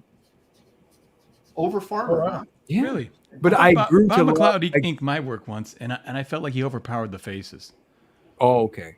But I really learned to love Farmer. Oh, I love Farmer. Yeah. Yeah, he was inking Alan Davis. Yeah. But but Mark Farmer is really nice guy. He was inking the Hulk, and he sent me all these photocopies of Alan Davis pencils that he would photocopy everything just so he had the photocopy. But he would do Wow. doubles and triples, and he sent me a whole bunch. So I got to awesome. see the Alan Davis pencils before they were inked, and they're just beautiful. I learned a lot. Oh, that's cool. That's awesome. Yeah. The problem with the inking is That's how nice that Mark Farmer is. You know, the problem with having someone ink your work is they can't. Even I don't know exactly what I want to do with that smudge. Like the decision hasn't been made yet, so they got to make the decision. You know, so it's like they can't read your mind, and if you don't even know yourself yet, you know, they're probably not going to get where you wanted to go. Right. So it's so subtle. Like just in doing, especially an eye, if it's just a fraction of a bit off, it changes the look of it. Completely. Yeah, it just changes the symmetry in the. Well, that's why if you actually hook up with somebody that kind of is on the same aesthetic wavelength you are, it's like you hang on to them, right? And it's like, or you find someone who's better than you. You know? Right, like even Bob McLeod had been doing it for a lot longer than me, and he did pull up my socks. He did make it look more professional. Well, Dale, I had Kevin Nolan ink one of my first jobs. Oh, Kevin Nolan! It was so cool, man. It was a Cloak and Dagger. Oh yeah, and I didn't know who he was, and Carl Potts said, "Oh, we got someone to do this for you," and I looked and I was like, "Can this guy do more? Like, can he be the regular inker? Because he made it. He just took these drawings. We were not bad, but beginner stuff, you know." And he made them look just mint. and you feel this feeling of relief. Yeah, and he colored them too. You know, in his really cool color palette. Yeah, and then I love Keown's. You and Kevin Nolan is the same. I love Kevin's coloring. Yeah, but I have which Kevin Nolan? Oh, Aliens versus Superman. Well, no, that's him over Jurgens. That's right. Oh, that's right. He inked over Jurgens. Yeah. But he was really he put the, he put the spin on it. Yeah. Well, that was the thing. I can't imagine the pencil look like just the lighting, you know? Yeah. Well, Dan's a very sort of, how do you want to say, classical sort of, comic book art style. And thank you. Everything is really sort of is solid and everything, but it's not necessarily flashy. And then Kevin comes in and just does his own cool, unique style to it. So you've got this, help it. Yeah, everything is like structurally sound and everything, but then he dresses it up and it looks really, really cool. Was he kind of like doing the Wally Wood thing where he was adding, like shadows on faces and that kind of thing? Oh yeah. But it was like Garcia Lopez the same way, really solid, draftsman and everything like that. But then Nolan came in over the top of him on that Doctor Strange fate, you know, that amalgam book that DC and Marvel did. Yeah, And I remember that. Brilliant. Ooh, I don't know about that. You haven't seen that? I mean, Oh it's my God. Yeah. because, you know, Kevin's anatomy when he draws his stuff can get kind of weird, you know? Right. But you put his stylistic touches over, you know, like someone like Buscema, or I don't know that he ever inked Buscema, or Garcia Lopez, and Yeah, I think this Jose next Luis level piece of is- artwork. I think he's probably one of the best draftsmen ever in comics. The Who? way he could put perspectives put all these figures in perspective, and they're all posed well. And Who are we talking about? Garcia Lopez. Garcia Lopez. Oh yeah, yeah. Gosh, that guy could draw. But he's not necessarily flashy. You know what I mean? Yeah. Right. Yeah. And so you put someone like Kevin, who is flashy in you know his own way, over the top of that, and it's just amazing. I remember Kyle Potts once was telling me a story of John Buscema was in the offices and he was complaining about the crappy quality of all the drawings and stuff. And so he's going through a pile of books and he's, it's going through them like, this sucks. And he said he got to, let's say Luis Garcia Lopez's stuff and he starts slipping it much slower and slower. Yeah. And he's going, okay, this guy's freaking good. Yeah, I knows what he's doing. Yeah. Yeah. It's how fast they flip through them. Yeah. Don't you love that when people? I don't know. Probably doesn't happen to you guys, but I have people that'll come up and they'll start. You can tell they're not really necessarily interested in buying anything or even necessarily looking. They're just killing time, and they start flipping through the portfolio, and then they start looking around, and they're still flipping pages, and they're not even looking. They're turning pages, but they're not looking at them. Yeah, they're looking at chicks. Yeah, exactly. But what about when somebody brings up their sketchbook and they want you to draw in it? Yes. And you end up looking through all the sketches that are there already. Yeah. You're going, oh my God, Bill Sienkiewicz. Oh. Yeah. And you're going, they want me to. I know. I feel like I'm defacing careful something. who you draw next to, right? Yeah. I feel like you're doing graffiti in it or something. Yeah, it's intimidating. That's why I don't like doing people's sketchbooks anymore. Yeah, I don't like. Some people say, will you take this home and mail it back? I'm like, no. It's a lot. Yeah, they think they found a loophole. Yeah, exactly. They're onto us. Anyway, I'm going to go on Mandy's show. Oh, No, I'm sorry. we are clearly not as good looking as Mandy, so that's fine. We understand. Well, come on. I'm having a bad hair day. That'll balance out everything. Anyway, Well, thanks for joining us, man. I appreciate it. That was great. Thanks for showing up. Good seeing all of you. And we'll have to do this again. Yes, Yeah. absolutely. Next time Next you got time to draw. I'll be prepared. Yes. I mean, if I have a notice, Dude, I'd let you know. I can last draw time. something really good and pretend I'm drawing it. Like, Yep. There are no rules, even though Give you a month's notice. exactly. There are no rules.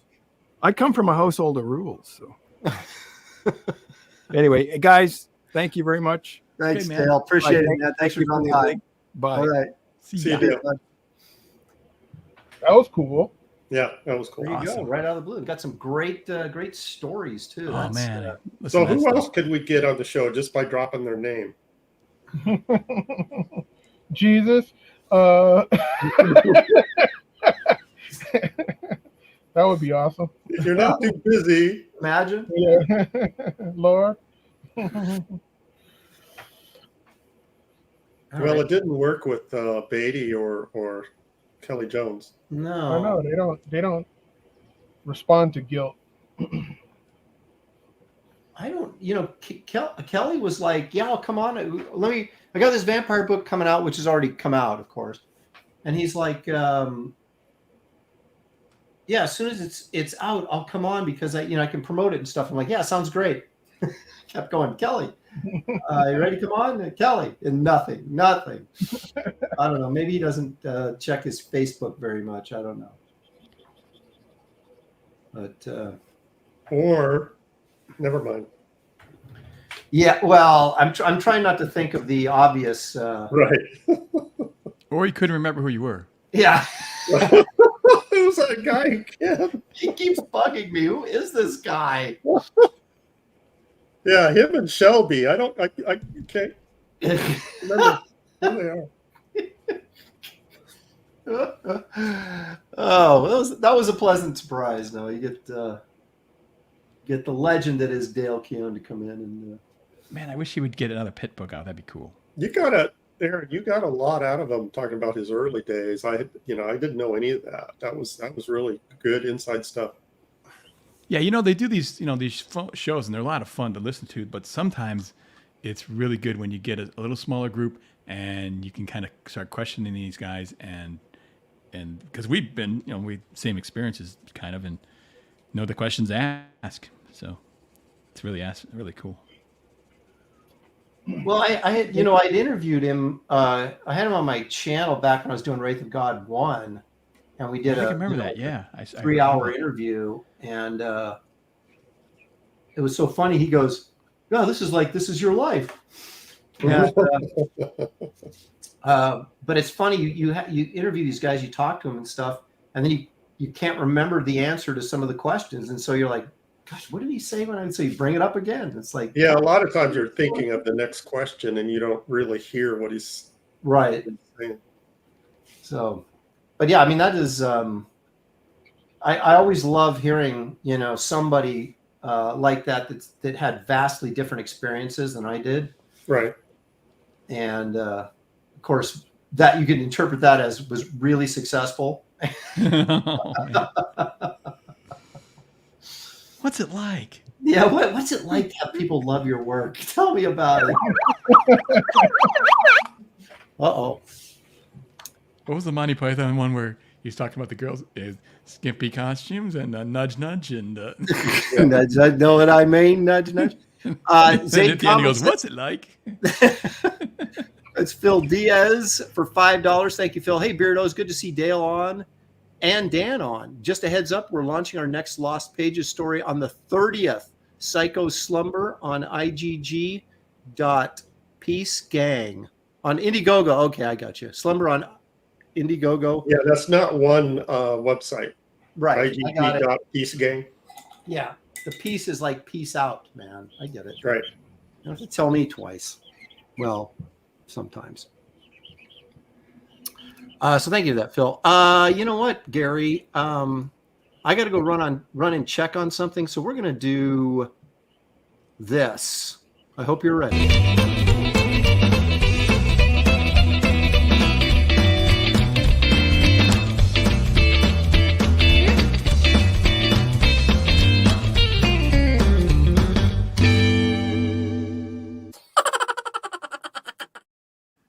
What's Gary's beef? All right, I'll be right back. Give me a couple minutes. So talk slowly. Okay, so this one can be about Aaron since he's not here. Yeah, that's right. I mean, you can just rip away. I mean, hosts who leave.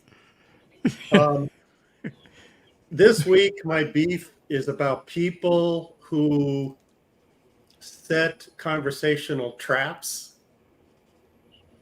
And what I mean by people, women.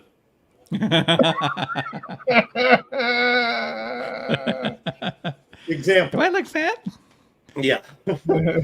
So I'm at a restaurant having a nice dinner with a female company, and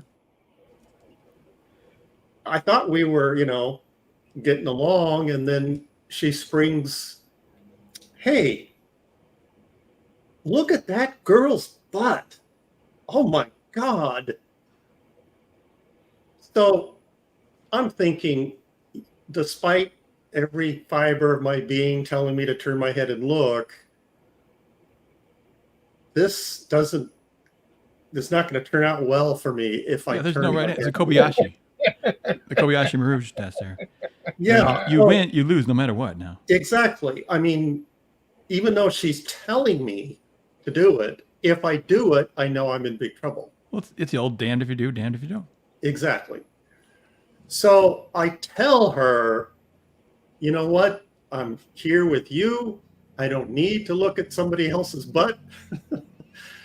So no, I'm not going to. And so, of course, I earned a lot of brownie points with her, except she lost a lot of brownie points by trying to set that trap.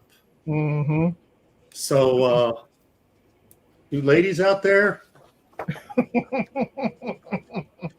Just saying. You So should just that have, hey, why don't you just look and, take it and take the. So, okay. You don't even know if it was worth it or not. Not all this stuff. yeah, I don't, and I regret it to this day. When I think about it, I regret it. So, what'd I miss? Geek Avenger for Nothing. $2. Why Girl's Gary butt. is single. There you go. Because I don't look at other women's butts. Okay. Well, Gary likes big butts and he cannot lie. All you other suckers can't deny. But he kept it together. That's awesome. Look at you. Yeah, You know- so I'm getting better at recognizing Social the cues. crap. I think if we had Mandy on this show, we could get Dale to draw. What do you think? I would. Has he ever Good word. Hey, it's worth a try. I mean, gone live on her show? I don't know, but he hasn't. He's not one for drawing live. I can tell you that. So that's the problem. Everybody wants us to bring on these great artists, and we can, but they won't draw. But I guess conversations, pretty good though. So I guess he set a precedent from coming on the show and not drawing. So I guess we could actually move forward with that format if we needed to get somebody on. Yeah, see, I've been doing that for years, and it just takes one appearance by Dale to make it okay. Damn. Well, but you have another job though, Gary. That's true. I just like the idea of making us damn, all why do I cooler. need to see the photos of her hair? Can't hear you, David. What's wrong with your mic? I was saying I could only see the fine details of Dan's hair, of his lush hair. Wait, what? Am I? Your hair was in the camera. There you go. Yeah, right there. Yeah. Can't see your artwork, but boy, that hair. It's flowing in the wind. Oh, it's blue. Well, no bald spot yet or anything. It's pretty good. Huh? No, don't talk to me about bald spots. Really? My whole head is one big bald spot. Oh, that's not a spot.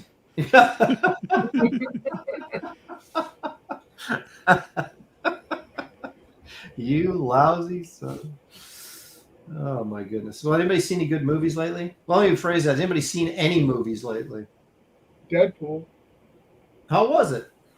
It was awesome. Was it? Really? Yeah, it was fun. I thought there's a lot of cameos in there, isn't there? Yes. I always see things like 6 months later than everybody else because I like to just wait till they come on for free on services. I'm gonna wait till this is free. Yeah. So I finally saw Godzilla -1, and it was really good. Yeah. I thought this is not just a good movie. It's a good story. It's Yeah. just- Yeah. I love that movie. and the other one, the one with Godzilla and King Kong was awful. Oh, yeah, I didn't Yeah, like I saw the trailer, and that was enough for me. It was just so bad. It was just. Yeah, but isn't that like you go to, after Jurassic Park 3 or whatever, it's like you're just going to see the dinosaurs at that point. It didn't. What was the budget on the King Kong Godzilla movie? I don't know. A lot, right? It was pretty big, so I mean the special effects should have been good, right? Or Well, I tell you, he Well, just kinda turned. my point I is, feel like it was a woke. compared to- It was like a woke Godzilla. He's turned pink and all that. It's kind oh of weird. no, really? Yeah. Oh, But his laser power It was was like a pink. female Godzilla. Yeah. oh my gosh. Well, The whole thing just felt completely woke. It was just like, oh, come on. speaking of that, my son calls me last night and says he watched the first episode of the new Bruce Timm Batman show. And And I said kind of woke, and Yeah, He Kevin said- said the same thing. He didn't say it was kind of woke. He just said he fell asleep in the first episode and he doesn't think he's going back. well, Josh said he's going to watch some more and see, but he said he was okay with them making Commissioner Gordon and Batgirl black, but he said making the Penguin a woman made no sense because she looks exactly like the Penguin, except she's a woman. There's nothing unique about her being a woman other than the fact they just made her a woman. Yep. And he was like, that was so dumb. I go, oh, wait till you see Harley Quinn. So, You know, to me, it's weird what when they do stuff like that, where they set the characters in a time frame that we all know, that's the 1930s. yeah. But yet they say, oh, it's not the actual 1930s, but you're evoking something. Well, and then they put a black character in a prominent position that they weren't in the 1930s to kind of gloss over it to say, oh, but in our world, we don't have that problem, right? Okay, well, if you don't have that problem, take away all the other problems too. if you're picking and choosing, it's the same kind of equivalent of like when Joe Quesada said, "Oh, no one's gonna smoke in our comic books because my mom passed because of her smoking and lung cancer," which is terrible. Right. But how about tell a story that focuses in on that, where just say like you have the Thing get lung cancer, and like, okay, how are you going to have the Thing overcome that and quit smoking for his own personal health and make it a message? But you could still have people smoke, because people smoke up until they're in their 90s, which is weird.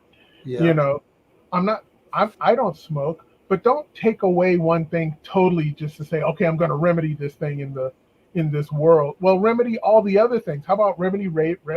Then you won't have no reason to go after a villain or anything. It becomes ridiculous. And then when you do that with black folks and people of color, and you put them in a certain time era where they didn't have the same kind of freedoms, you're making light of that thing when you say, but in our world, we didn't have that in our 1930s. No, now you're making light of what the struggle that my people went through and other people's people went through. You don't do that. That's the epitome of, it's almost like reverse racism, where they're telling you you're racist for pointing it out. But I think what they're doing is racist. No, show the 30s for what they were. They weren't perfect, but there were some good things. Could a good man like Batman come out of it? If you even within a fantasy, yeah. Don't wipe away the actual struggles that happen. It's just like when people did war comics. They didn't want to have superheroes in the war. They just wanted them to stop certain key things or little things, because they had the power to stop it all. Right. That's why they moved away from doing stuff that directly impacted the actual wars that were happening at that time, because it made the soldiers feel like, hey, what are we out here fighting for you guys to just do this comic book and say, oh, They did it, yeah. did this, we're really bleeding and sweating. We want to get away from this crap. Quit showing us this. Show us something away from this war. You know what I mean? Mm-hmm. They wanted to be entertained by something else. So by you doing this, you're drawing more attention to our racial divisions that you guys keep on insisting that we have, where it doesn't need to be that way. So that's why I have issues with any of that kind of woke garbage or anybody. I tell people, someone was asking me today that, that me and Ethan should be on a trash cast just talking politics. You don't want the real me talking politics. The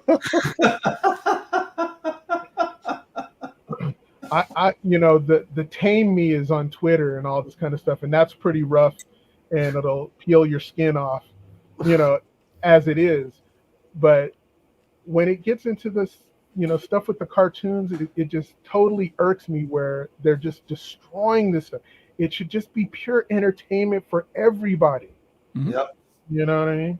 David, who shaped your conservative beliefs?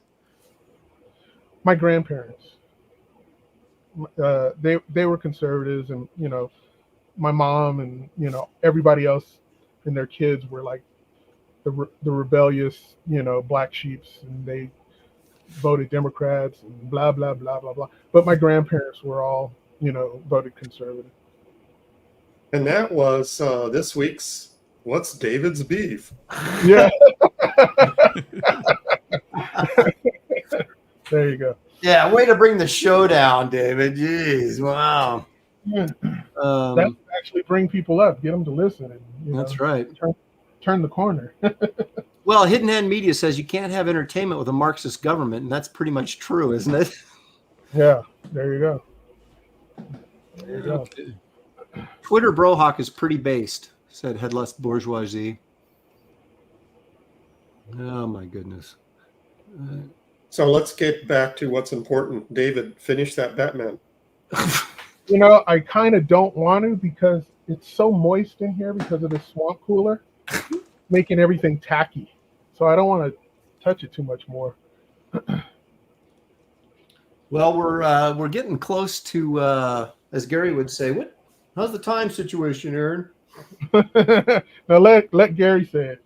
Okay. Gary, hit it. Sorry to interrupt, but what's the time situation, Aaron? Well, like a dummy, I've been inking this with a brush. What do you mean like a dummy? I was going to dummy. That's awesome. gonna What are you give talking you- about? Well, no, but I mean, Great. it takes a lot longer. So what? Yeah, but it looks better. I bet you get more money for it. Well, Yeah, it looks better. It looks professional. Yeah, yeah, for once. Slam. looks professional. There you go, folks. You heard it here first. Got to See, get back I to something told else. you that you were gonna come in here and do something so Berni Wrightson-esque that I didn't even stand a chance. Well, yeah, that's true. Yeah.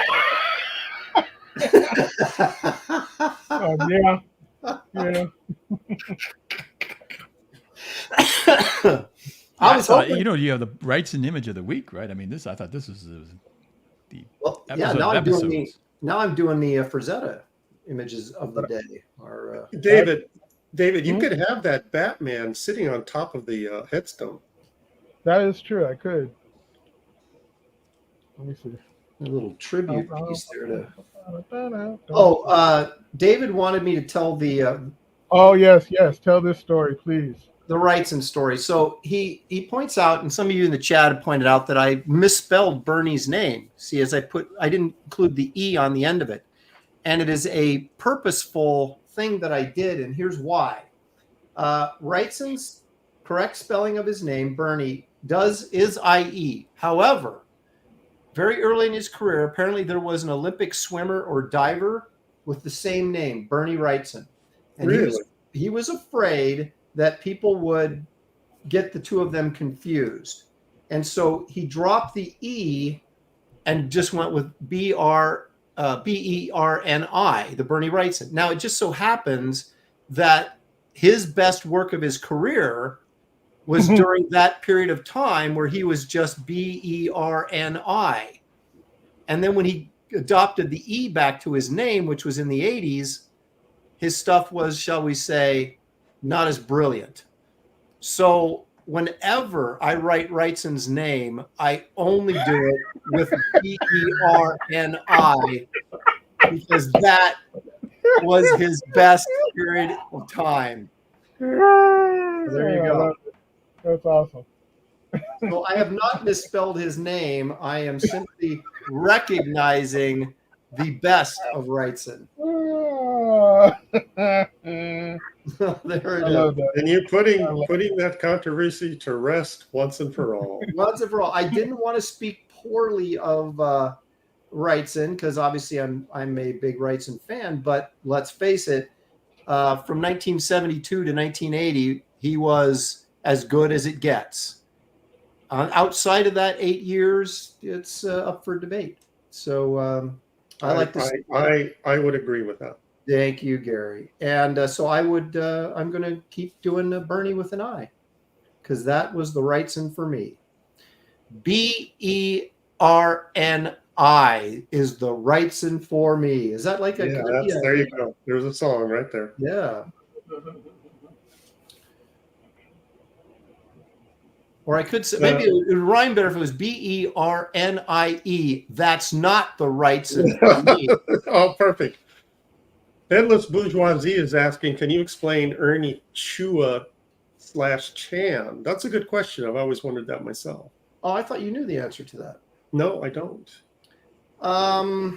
My understanding was much like, remember Mike Nesser and then he became Mike Right. Nasser, or Right. vice versa? Yep. So the story goes, as I recall it, don't quote me on this because I'm not, it was a long time ago that I heard this, but as I But recall, you're just passing along what you heard. yeah, I'm passing along hearsay about Ernie Chan and Ernie Chua. When guys do this, it's usually because, and apparently this was the case with Ernie Chan, he was having trouble either getting pigeonholed as a certain type of artist or having trouble getting work. So he changed his name. But anybody that looks at his work can tell that it's the I was same going to guy. say, yeah, I don't recall a style changing. Yeah, so it's like, it's not like he was fooling anybody, but that, from what I understand, that was sort of the impotence for him changing his name.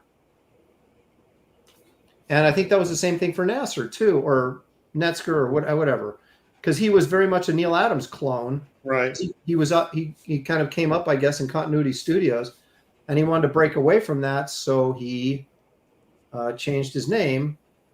And but I have to admit, I like when he was doing Neil Adams. Neil Adams better than Yeah. Alan Weiss. Yep. It's kind of like with Rob Liefeld. I liked it when he was influenced strongly by Art Adams.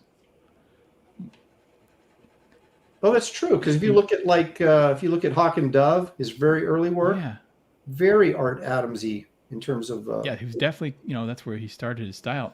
But I thought that's when I really liked the stuff, X-Force and stuff. It really had that Art Adams, feel, but a bit of a modern, sort of. Well, I shouldn't say modern, but modern to the way the styles are today. Take on it, and I thought it looked. I liked it. Well, there was, it was interesting when I saw Hawk and Dove, there was a sort of likability to the style he was working in. Yep. And I remember picking it up, and I had no idea who he was. But then when he got more Liefeld-y, I guess, Yeah. I liked his stuff less. Yeah. The better he got, the less I liked it, I guess would be the way to say it, which is... Well, I I say to artists, any artist, is copy what you like, and don't worry about being a clone. You'll naturally emerge out of that eventually. But don't try to oh no, I can't be too much like that. No, be exactly like that guy, and I think it'll. Yeah, that's a good flow out point. of it That you will evolve into. Well, okay, but I will say this: if that is your intent to evolve, yes. If your intent is to perfect copying somebody's style, which there's guys doing that right now, there's one in particular that's like doing, Kevin Nolan riff like nobody's business, and you're like, you have to kind of do a double take and go, is that Nolan or no? Yeah, but I'll say he will eventually just get tired of that, and once he sort of masters that, he'll develop his own, because he'll have all these other influences. Well, no, this guy's been around forever. Oh, So he really? changed his style to look like Nolan. Well, there goes that theory. Yeah, exactly. So Yeah, as you're talking, I'm thinking of a couple of I people. sounded like such an expert for a second there. well, no, but you're right. if you have pure motives as an artist, right? Because Yeah. Well, I'm just thinking of Sienkiewicz and Kevin and Neil Adams, that kind of right. stuff.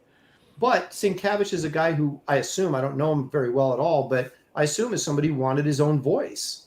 And so he broke away from Neil Adams and became his own voice, where other guys are like, I really like Arthur. Well, I'll just use Arthur Adams, right? Because everybody likes Arthur Adams. And it's like, I really like Arthur Adams' stuff and I want to draw just like him. And they just, and I'm using it as an example. I don't have anybody particular in mind, but, they would then, they're like, Arthur Adams is successful. Everybody loves his stuff. I'm going to draw just like him. Yep. You know, and then that's a commercial choice they're making, but not an artistic choice of, you know, to grow and kind of become your own Right. thing. Yeah, just to get work. Right. So there's different sensibilities for people that approach this. I mean, I was a Wrightson clone and I sold all my Wrightson stuff when I was 18. One, because he did a story that I found really offensive, and I was like, I idolized him so much, I was stunned that he did it. You know, because when you idolize somebody, you sort of put your characteristics onto them and expect them to be like you. You know, and then when you find out they're not, you're just like, what? I would never do something like that. How could Wrightson do it? Right. Okay. But then of course I got past that when I found out just about everybody's like that. So you just kind of, you know, you just kind of say, okay, well, I'm not going to look at this stuff. We sell our souls for the art. Well, you know, and it's like Hollywood did a lot of porn, you know, and it's like, I'm not going to not look at porn, Wood's other work that isn't porn just because he did some porn, right? I'm going to not look at porn just because he did it. Yeah.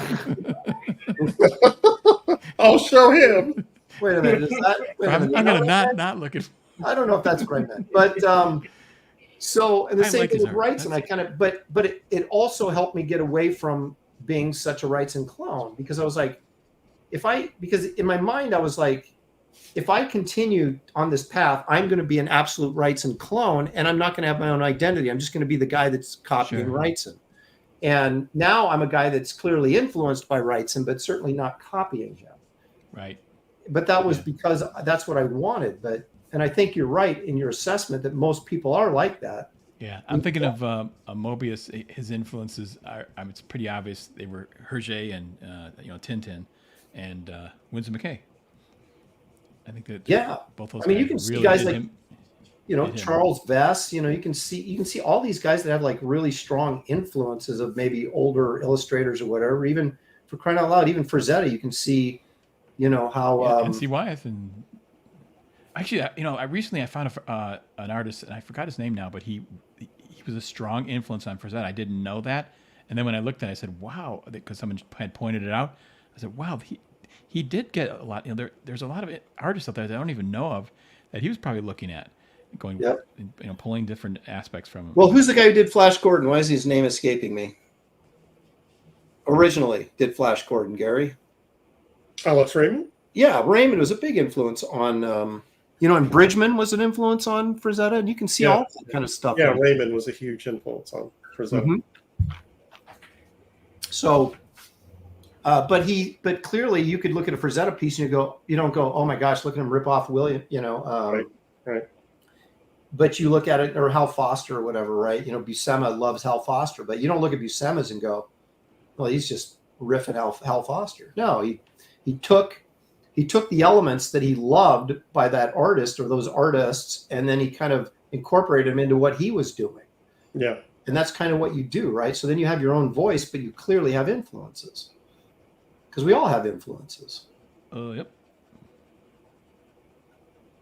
So I don't think there's anything wrong with that, but I do think, I do take, I don't want to say offense is the right word, but I do get a little annoyed with people that try to really super emulate another successful artist simply so they'll be successful. And they don't evolve. Yeah, and you're like, come on, man. You guys ever hated when somebody says like, "Oh, you're like a combination of this and this artist and that," like they pin you down, and like, no, I'm me. You know, I'm. Yeah. I know Joe Jusko gets really ticked when people do that to him, because he's like, you spend your whole life developing your style, and sure you have influences.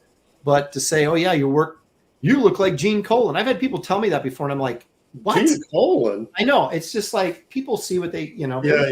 I get that. And you can't argue with them because, that's what they see. Yeah. But before we run out Gene of time, Colan. Aaron, before we run out of time, could you read Mickey's chat? Oh, Queen Mickey returned? Let's see. Where is she? There we go. Mickey, hail chat. I was at a restaurant yesterday and I overheard this woman tell this guy, "Did you see her butt?" I was offended until I saw the corn dog she was on the date with. I walked away laughing. I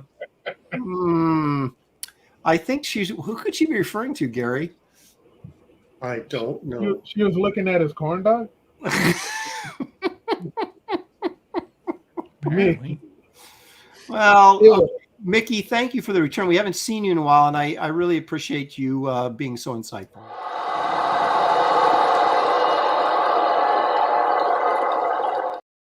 So there you go. There you go, Mickey. Mickey's back with a vengeance. Yeah, there she is. I'm back. All there she is. See? Okay, so Aaron, Yeah. time? Oh, time. Let's say looks like David quit, and it looks like Dan is. You're about done, aren't you, Dan? I'd say so. Okay. Well, I'm not going to get there, so we might as well call it good, and I'll finish this up as soon as someone goes, "Hey, if you finish that swamp thing, I'll buy it." Yeah, I was going to say, please finish it.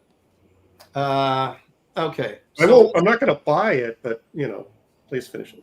I will. I will. Okay, so let's take a look. Yeah, we can only imagine what Dale might have done. Oh, All right. all right, so there we go. That? Are we imagining what Dale might have done? You're showing that? Yeah. Dale No. might have done something almost as good as this. Okay. That's what I'm trying to get at. Okay. There we go. So we got some Swamp Thing going there, a little classic good. right. Now, as you know, Swamp Thing only has an ear on his right-hand side. He does What do you not. mean, as we know? Do you not know this? Raise your hand if you did not know that. I didn't know that. He only has an ear on his right-hand side. I did not know that. And so his left-hand side, no ear. Dan, did you know that? Nope. Okay. Wow, you guys. David? Nope. Sounds like you Okay. sound like Johnny Carson there. I did not know that. Skullmasher says Dale won. Boo! Yeah, exactly. Out of here with that crap. All right, so there we go. So I'll get it. I was going to put a log on there with some mushrooms, and Oh, I want to see that. so we'll get there. But anyway, so Got a poop. let's see what David did. Turn that around so we can see it better.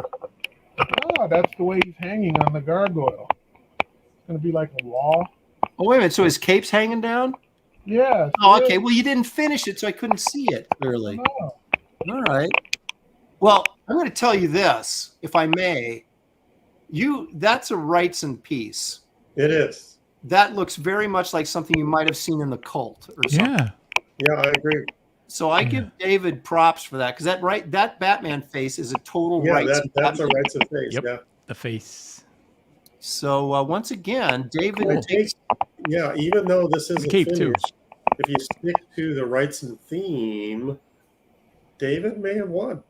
Well, it's not a competition, Gary. Wait a minute. And Oh, we haven't seen Dan's yet. yeah, I mean, let's just say, for sake of argument, that David's probably top 3 today. Okay. Just leave it at that. And now let's take a look and see what Mr. Lawlis has brought to the table. Oh, okay. Okay. Never mind. That's pretty Wrightson Hey. right there. That's pretty Yeah, Wrightson. it is. Okay. Now the problem I have with Dan, I apologize. no, hang on a second. The problem I have with Dan is he never inks his stuff. Yeah. This doesn't need to be inked. Yes, And it coming does. from an inker. No, for that kind of total Wrightson effect, we need ink. So I know. I'm knocking Dan down to 4th place. Oh Dang boy. He's right behind me, David, and Dale. Okay, so Aaron inking with a brush thinks he clinched the victory.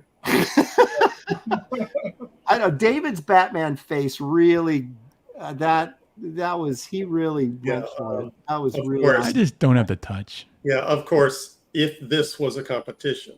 right, which it's clearly not. But Yeah, great job, Dan. yeah, and that is awesome. It is.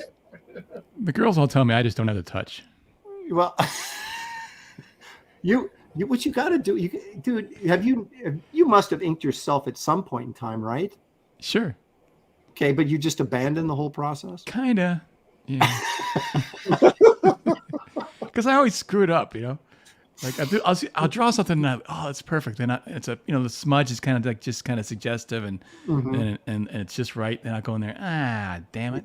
turn it into a line, and you're like, it just doesn't read as well. I know. So I really do admire you guys who do the ink and stuff, because it's just like, oh, that's. You got to make this into like a faux cover and put lettering. Color this. Yeah, well, I could color this pretty easily. Yeah, drop that in. Yeah, color it, man. Turn it into one of your. What I did last time? Remember with the what was the Buck Rogers cover I made it? That's right. That turned out great. It was kind of cool. Love that. Sequential Treasure says jealousy isn't a good look for you, Aaron. Dan won. It's not a competition, James. Reel it in. Reel it in. A Wizard Sleep says, Dan, that is a masterpiece. Look at that. Yeah. I don't know what do people imply. Aaron with the shank. What are you saying? I didn't. That's like prison terminology. It's cold. That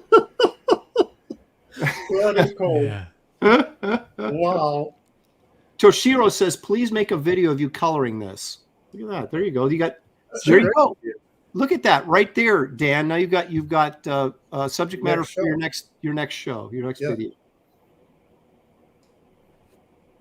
That's awesome. I love that face. As always, Dan Lawlis, master of the face.